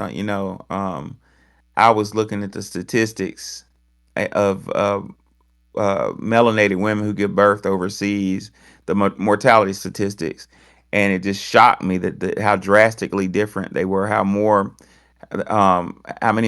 many orders of magnitude black women die in childbirth more so than in Africa and other places. And I couldn't help but wonder, are they trying to kill black children in America? You know it. Yes. Duh. Duh. Nikki hosts the motherhood space, or y'all know, and we need to really wake up because there is literally a war on our wombs. Literally, it's been that Yep. way. Okay. The whole fibroid situation. Mm-hmm. Yes. Dr. Yop, that the young guy, he talked about because it's a portal there's no other way you can get into this realm other than through the womb. And these they called them tumors, but they pulled a tumor out. The tumor had fucking teeth on it and eyes and hair and shit. What? Hold on. What happened? I'm not kidding. Yeah, that does happen. That A happens. tumor? Yeah, a lot of tumors end up Yes. having teeth. What is it? An alien?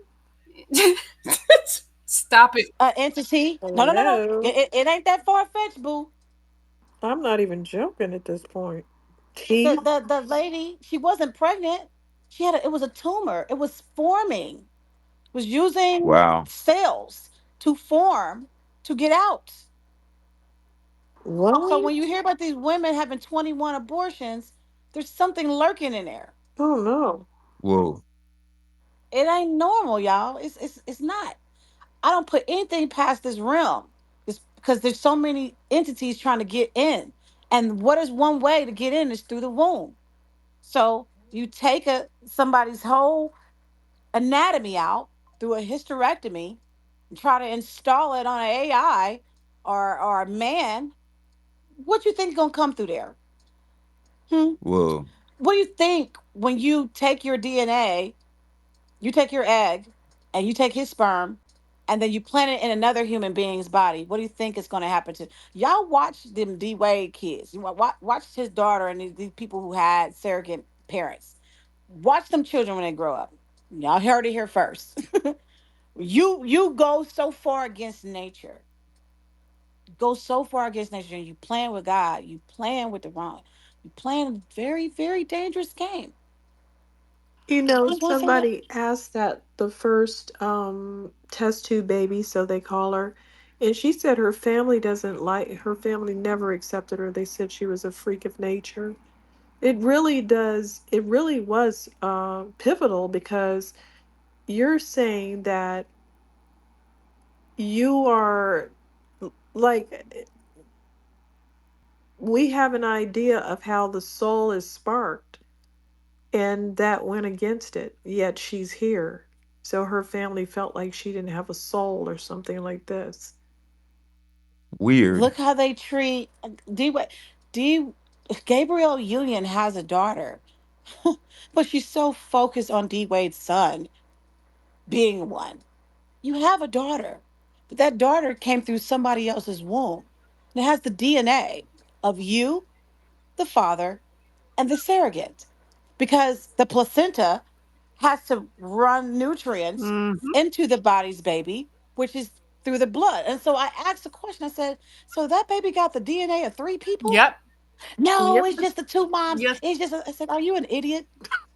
That's against the natural order. When they first start doing it, they were saying that it had the when you first start hearing about surrogates, they were saying, oh, the babies have DNA from three people, and then they stopped saying that. I don't know if y'all noticed that, but that they stopped saying it for some reason.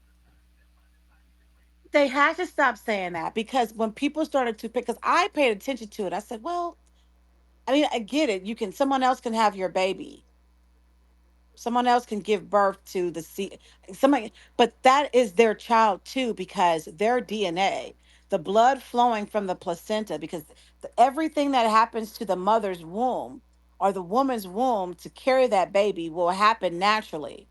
So the blood, the DNA is in the blood, and the cells are in the blood, and it's still a part of the creation of this human being growing in her womb. So no, it is the DNA of three people in one human being. Do you know how much is going on? That's And so I'm just watching the D Wade, Gabrielle's daughter, because again, she had never had children. I didn't say there's a curse on her womb. I don't know. She never had her own children. well, she is a demon, so you know. She really Hey, that lady's is. not normal. I be trying to tell She's people not. I don't trust that lady at all under no circumstances. I never watched Deliver Us from Eva. I never watched Being Mary Jane. It is something about Gabrielle Union did not sit well with my spirit. And the fact that she exploited D Wade's son for Hollywood gain, I will never respect her for that ever. And I say that on Terrible. record. She put a curse. I She did never something to seen someone him, try and so hard. she did something to her husband too. He didn't used to be that way either. Something's they are She part sodomized him. She sodomized of him. But what? see that yeah, the other son, that's what y'all need to follow the original Mrs. Wade. You need to follow her because they silenced her. They made her sign things and they silenced her. But she's the one who said that her sons would come and say that Gabriel Union will be performing sexual acts on their dad in front of them, Whoa. and they silenced her. Her name is, hold on, I follow her on Instagram. She's just waiting for her kids to become adults. Once all the kids become adults, she can speak again. Well, he does look sodomized. I think it's her name is like Sylvian Funches or something. Salvion, yeah, I'm trying to find her You page. can't deny that. It's like Savion, yeah. She was the original.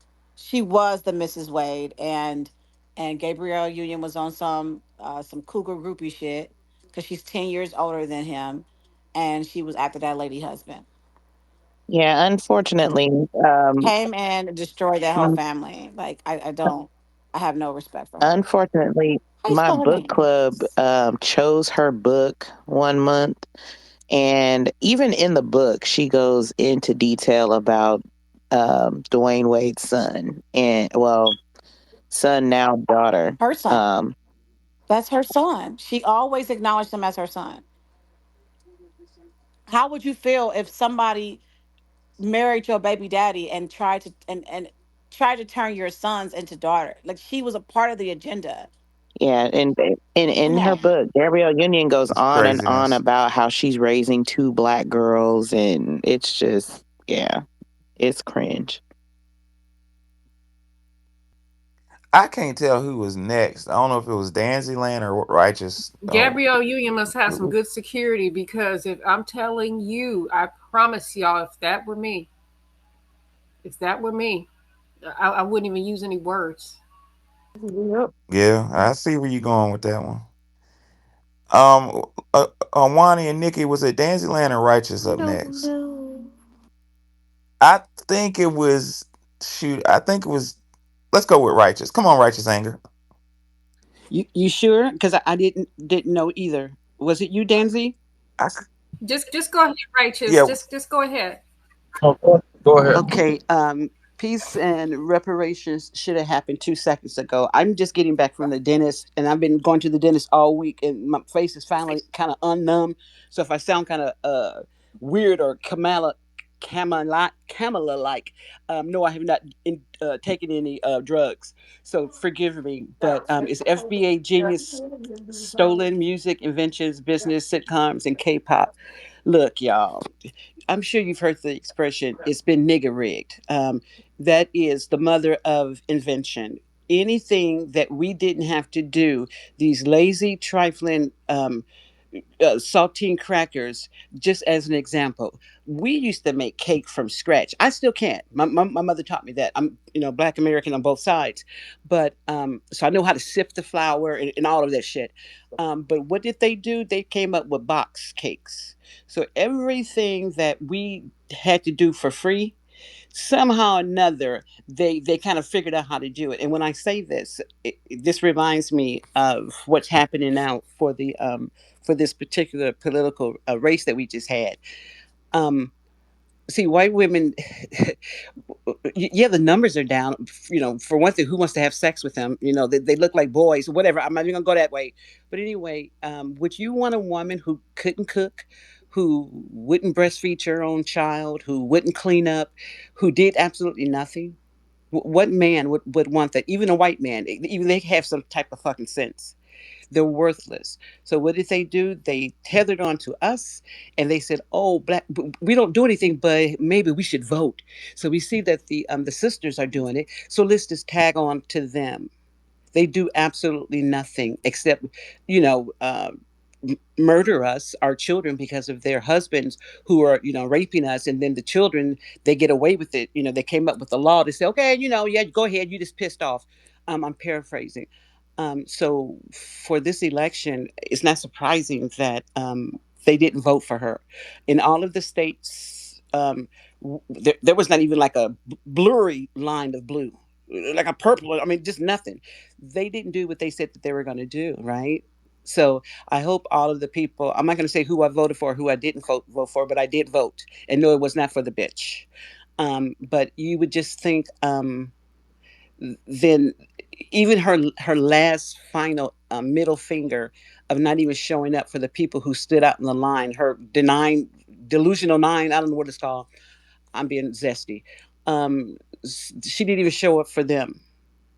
So now they're saying, wow, good thing we saw this. Well, yeah, Black Americans tried to tell you this. Now it's on and popping.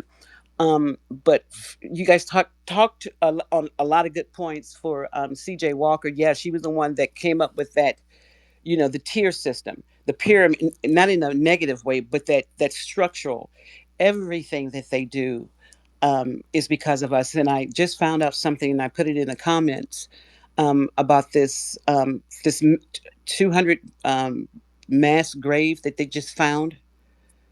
See, this bitch called America, she has opened her legs, and now it is just like a baby, like that the tumor baby that you just spoke on. It's time for her to give birth. It fucked the birth of a nation, which started all of this negative propaganda. But now she's about to give birth to what she has uh, kept in her womb for hundreds and hundreds and hundreds of years. So, buckle up. But for us, I think we need to keep doing what we're doing. We need to stand on principle. And please, y'all, stop calling these people niggas. They are non niggas. Please. We don't like for them to use the word nigga on us. People say you can't use the word nigga. Well, then why do we call them niggas? Label them what they are. They are non niggas. And when we see a story in the spaces or the tweets, and they say a black man, no, no, no, no. We gotta hem that shit up. What was the person? We just can't keep going by a black man, this black person. We need to specify because they've been getting away with this shit. And now, since Trump is taking names, writing names, and taking names and shit, we need to make sure you're not gonna get away with shit just because you're saying that you're black. You're not going to do that to us anymore. But like I say, very good space. And yeah, we need to do a natal thing, a topic on that. But I left out the first time because you guys were talking about that story. And my daughter went to Los Angeles. I live in California. But anyway, she left for Los Angeles. So I'm here by myself. I'm looking all stupid and scary and shit. I'll come back after they finish talking about it. But whatever. Love me. I'm black. I'm done.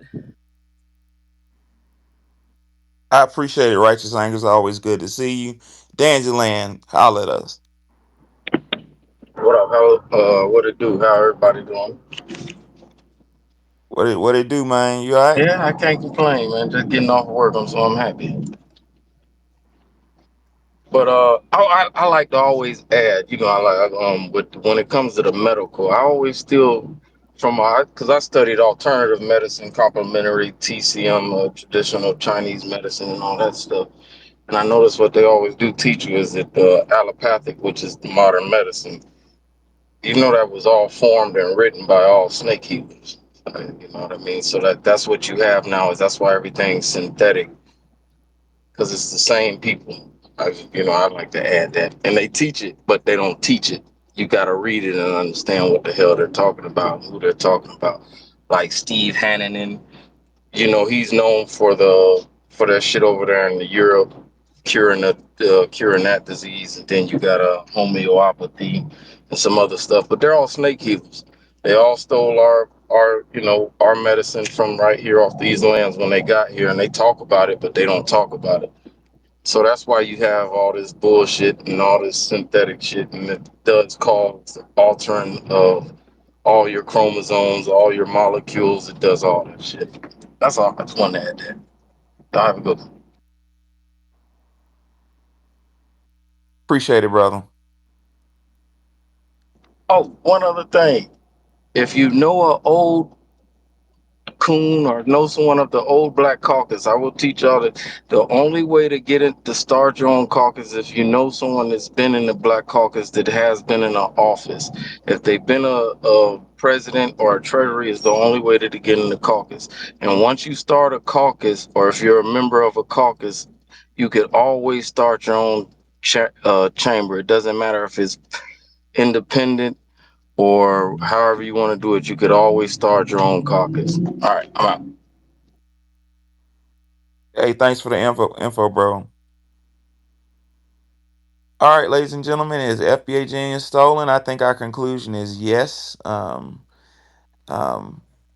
we covered inventions, business, sitcoms. Those of you who came a little later to the informational, we talked about living single and how that was so successful, so phenomenal that the dominant society copied it, stole it, the concept, created Friends, which I think is lamer than a motherfucker. I said it in Spain. I said it, and I remember that and show. what That that shit was hold lame, on. man. What? Go ahead. Wait a minute. Yeah. Friends is a Oh, you didn't knockoff of Living Yeah, of Single? girl, living yes. single. Yep. Yes, ma'am. In fact, they went over the list of names for living singles, and one of the original name options was Friends. You know Wow, I what? didn't That know went that. over my head, Yeah, y'all. they I steal never everything knew from that. us. Yeah, and And and, they're and still doing it. They're yeah, still doing Can it. I Like add the something before the space ends? I'm so sorry to interrupt. and, I No, don't. go ahead. Go ahead. One more thing that y'all are forgetting to mention that was also stolen was body parts.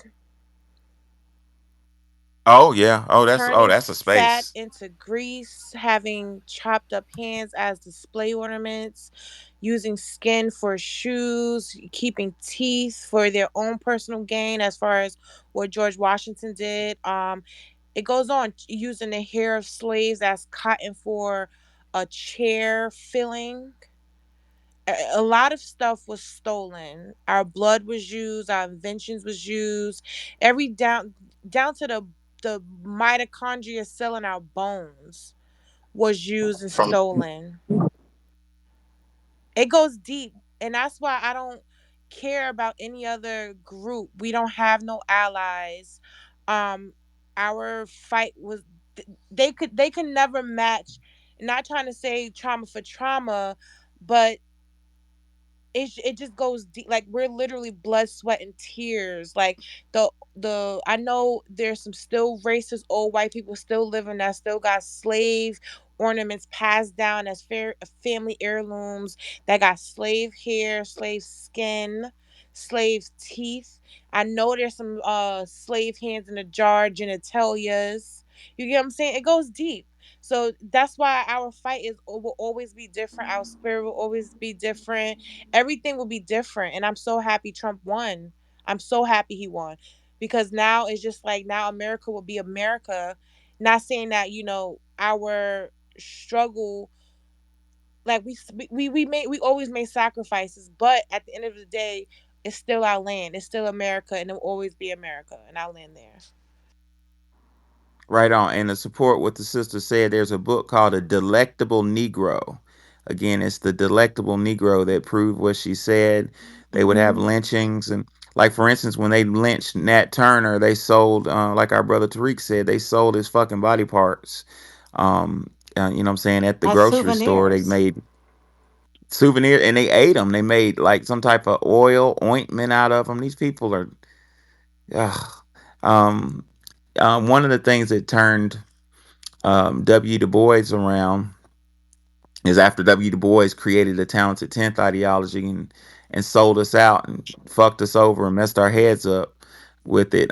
He got his appointment at Atlanta University at Clark, Atlanta, a cushy little appointment in Atlanta. And as the story has it, he was walking to teach his lecture, and he passed by a butcher shop. It was a black man got lynched several days before, and when he passed by the butcher shop, he saw his pieces of this black man's body in the window for sale, and it shocked him. It woke him up.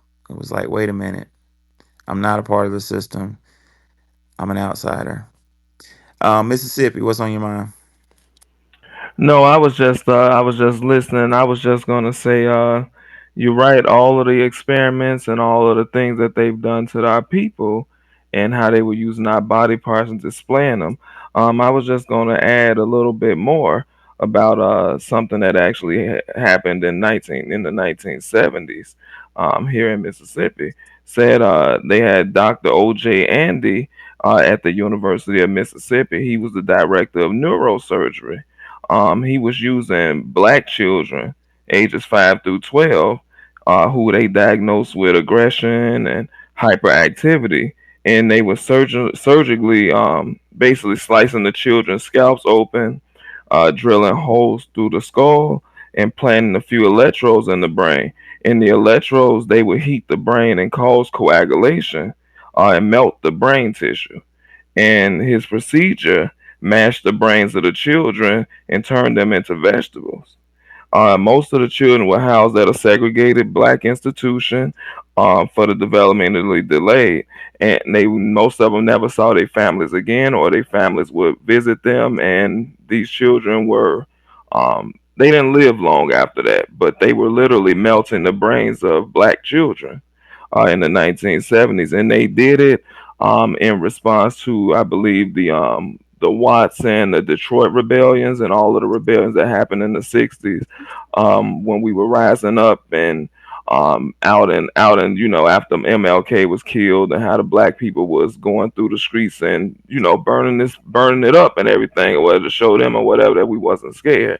They wanted to try to they were basically trying to discover if there was something in our brains or in our genes that they could control in a way, or something that they could manipulate Wow. to change about us so that we would be docile and not able to fight back, or some way they could change our brain structure to stop that from ever happening again. But yeah, that's all I wanted to add and everything. But his name is Dr. OJ Andy, and he was the director of neurosurgery at the University of Mississippi. Appreciate you, brother. And that goes to what the future we're walking into. Elon Musk has a hat that I want. It says, make 1984 fiction again." Those of you who are familiar with George Orwell's 1984, the epic novel, that was written in the 1930s. George Orwell said in 1984 the whole world's going to be controlled by a computer. How do you know that back then? I don't know, but that's the reality we live in right now. Um, we're in a digitized world, and there's talk of putting chips in our brain. Where's that gonna go? I don't know. That's a whole nother space. Arenza, I think, The lady is what this that is. wrote the Matrix, the third eye lady, she the one bring her into space. She done been on spaces. They took her book, they Who you stole talking her about? book and made two movies out Oh, of it. okay. They made the Matrix and the Terminator. Miss Stewart, she's on here. She's on this app. Oh, wow. Yeah, bring her in here, Y'all know please. who I'm talking about. Wani, remember? She was on Yeah, Spaces when I was on here the last time. me and average black guy have done spaces with The her. black lady. They stole her manuscript, Yes, they and had a there room was about twin it. brothers when they turned into trans. Both brothers turned before the Terminator. They had all their movies flopped. So she sent her book, her manuscript, and she was shopping it to Hollywood. And the book was called The Third Eye. That's what it was called. But they split it into two films, The Terminator and then The Matrix. But it was actually one story. And these are the highest grossing films of all time from a black American, a foundational black American woman. She lives in Didn't Vegas she now. sue? Didn't Yeah, she and sue? she Yeah, won. yeah, She she did. sued and she won. Yes. I just wanted to ask, in regards to Elon. See, for him to be appointed, okay, great, but just stay black with me, family. See, I could sort of, swallow what's going on, swallowed up. I'm just messing with y'all. But if he wasn't fucking with us on this app. See, we've come to, accept the double mute. No, it's the double disrespect. So for him to come to us and under the guise of he's fair and fuck the world, you can't offer me enough money, free speech is this, but then we know that that's not true because of how he treats us in these spaces. So I'm gonna give him benefit of the doubt and everything like that. But you know what I'm saying, family. If he can't even respect a certain percentage of us by double muting us, he hasn't even bothered to fix that. I'm just putting it out there. I'm a very positive person, but I'm the last out of six. Mama didn't raise no fool. So when I hear him saying how he's going to do this and how fuck Zuckermeyer and Facebook, all the rest of this type of shit, he's the one. Yes, to a certain degree, but just like it always happens, their lips are moving, and we all know what that means. So I'm just wondering whether or not before he goes into the head of something, whether or not he's going to fix this shit right here. And I'm going to It's a shut up. good question. Appreciate it, Righteous Anger. It's a good point of view. Good question. Arenza, what's on your mind? Not too much, family. I just wanted to stop in and give a shout out to everybody. In case a lot of you guys don't know me, I'm FBA. My name is Sorenza Thigpen Jr. I'm from Tuskegee, Alabama. I'm a part of the warrior class of Black America, and I have the utmost respect for all of you guys who are listening. Um, what I wanted to say to you guys is that we're really all alone. There is nobody in the world like us. Our folks that go all the way back to chattel slavery have fought a strong fight, and we're here because of it. And I don't want anybody to slip up and think that we're not getting anywhere. I want everybody to always have each other's back and have everybody's best interest. That's what I do. I always support FBA and everything that we fight for on a local, state, even the national level if I can help it. And that's pretty much all I wanted to say to the panel is that being FBA is a blessing because it really shows us what kind of people we're dealing with in all parts of the world. And I come from Tuskegee, so they taught a lot of languages, and so I often read manuscripts in other languages if I can, or I talk to other people, and I make friends pretty easily. But what I'm noticing these days is that people who are not FBA are trying to create excuses as to why we don't deserve reparations, and they argue with other black people who are not FBA, and that goes nowhere. So that's pretty much all I wanted to say. You guys are great. I listen to you every chance I get. Here in Alaska, temperature is below 35 degrees, so it's hard to, pick up the phone and listen to you. But when I do hear you, I just want you guys to know I have the utmost respect for you. Please follow me on this platform. I cover not just our stories, but other stories around the world. And that's all I want to say. I'll land my plane. Can I ask him Appreciate a you. question? Go ahead. Can Yes, I Yeah. ma'am. ask him a question? Yes, ma'am. Okay, so you're from Tuskegee, Alabama, which is that's where the the syphilis Yes, experiment that happened yes, at, yes, ma'am. Yep. right? I know all about it. Are there descendants that are My still great there? uncle was a victim of it. Your great uncle's from Notasulga. No, he's from Birmingham, but he was in the army, and there's a VA hospital in Yeah, that's right. Tuskegee. Yep, that's where they. You got it. Go ahead, miss. I'm sorry. I didn't mean to interrupt you. But yeah, Oh my goodness. No, no, no. I don't know. Oh, my family's from Lowndes County, Alabama, which Penlala. is more central part of the Yep, state. Yeah, near. I know I Lowndes. know It's near Lowndes. Selma. I'm from Birmingham. Yeah, Yeah, it's from Selma, near Selma. yeah. Lowndes County is Well, right my off of lineage is 65. traced to 1820. My lineage goes back to 1820 before Alabama was even Alabama. I was able to trace on record names and location. And luckily for my bloodline, the last name didn't change for 6 generations. So the last name of my father is the last name of my ancestor born in Lowndes County, Alabama in 1820. So that's how it was easy for me to trace. Lowndes County was the fifth largest population of enslaved people. Hmm. And also, I have a book that I got from the Legacy Museum called Bloody Lowndes, and it talks about the uh, the first black political party that went on to become the Black Panther Party, but it was originated in I've Lowndes heard of County. that. Yeah, Yes, that's that's true. I've right. heard of that. On one side of my family, they're from Lowndes County as well. I know. I'm the one town that I remember called Penlala. So I don't know if that means anything, but I know about Lowndes County. Yes.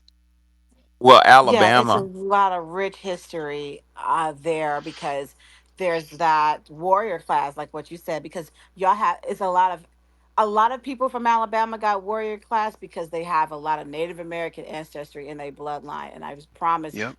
those natives were the ones who fought off the Yep. British and fought off, to try to preserve and keep their land before the Trail of Tears. They Alabama wouldn't exist if it wasn't for the war with the Native Americans to move them out of their.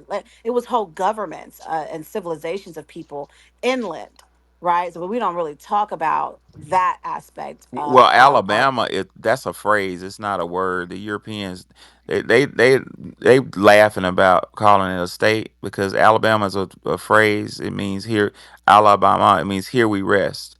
So they call it Sweet Home Alabama. It's a land like here we rest. This is where we rest. So yeah, and the warrior, that's Tuscaloosa. That means black warrior. That was a tribe of people. But it's a lot of history in Alabama. I know where Lowndes is, Lowndes County. Tuskegee is absolutely gorgeous. I love Tuskegee. I spent a lot of time hanging out there Yeah. at the college. Yep. That's my home. But Don't I forget used to. Well, that's all I want. That was my only question. I just want to know if they knew if there was any descendants still there from that experiment. And but now I know Yeah. you're in Alaska. Yeah, there are in the town of Notasulga. You have a lot of descendants from the syphilis experiment. My grandmother was a teacher at a school called Shiloh, so many of the kids that were exposed to the syphilis experiment, their parents, they were friends with my grandparents. Yeah, I knew about them too. I met them when I was a kid. She was trying to explain it to me, but at that time when I was young, I didn't really know anything about diseases. So, but she did. I did. I was introduced to him. I still remember the situation. I was out on a road called Franklin Road, which is down the street from the high school I graduated from, and they had this farm out there that they were growing crops. Cabbages, greens, everything that you can imagine. And my grandma was like, "I'd like to introduce you to these people," and she was trying to tell it to me, and I think she did it on purpose so that when I grew up, I would remember the conversation. So yeah, I know those people. They live in Notasulga, Lochapoka, Shorter, just south of Zion Hill, like going towards Union Springs. Yeah, I remember those people, and that's yeah, I know where all that yeah, is. that's where I'm from. I love it. And don't get me wrong, I love Alaska too, but it's a different kind of love. But the love I have for Tuskegee will never die. You can take me out of Skegee, but you can't take the Skegee out of me. And that's all I wanted to Right say. on. Yeah, FBA, 10 toes down. Love this space. No cap. All right, ladies and gentlemen, it's about that time. Wani, you got any last words? Nikki, last words? We will revisit. We will revisit this, and when we get a chance, we'll cover K-pop in extent, more extensively, and we will be covering the birthing issue too, Juicy. Oh yeah, that's gonna be your command, Nikki, because that's needs to be talked about. It's a big issue, big issue. Wani, any last words? Wani, come off your she. All right, that's okay. She said a lot. She did a lot. She fell asleep. Well, I enjoyed y'all. Juicy, thank you for coming. Please feel free to join us anytime. I really appreciated your contributions. You were very timely. Mississippi, Boss Land, Righteous Anger. Always good to see you. Renza, True Station, Danceland. And I see you, Mikhail. Everybody else. Carrie, thank you for coming. I am Money. My Black is Beautiful. Miss T, I see you out there. We will continue this and pick this up tomorrow. I'm toying. Thank you so much for your spaces. Thank you. Thank Thank you. you. We might have an earlier space tomorrow. I'm toying with that, but we'll talk about it.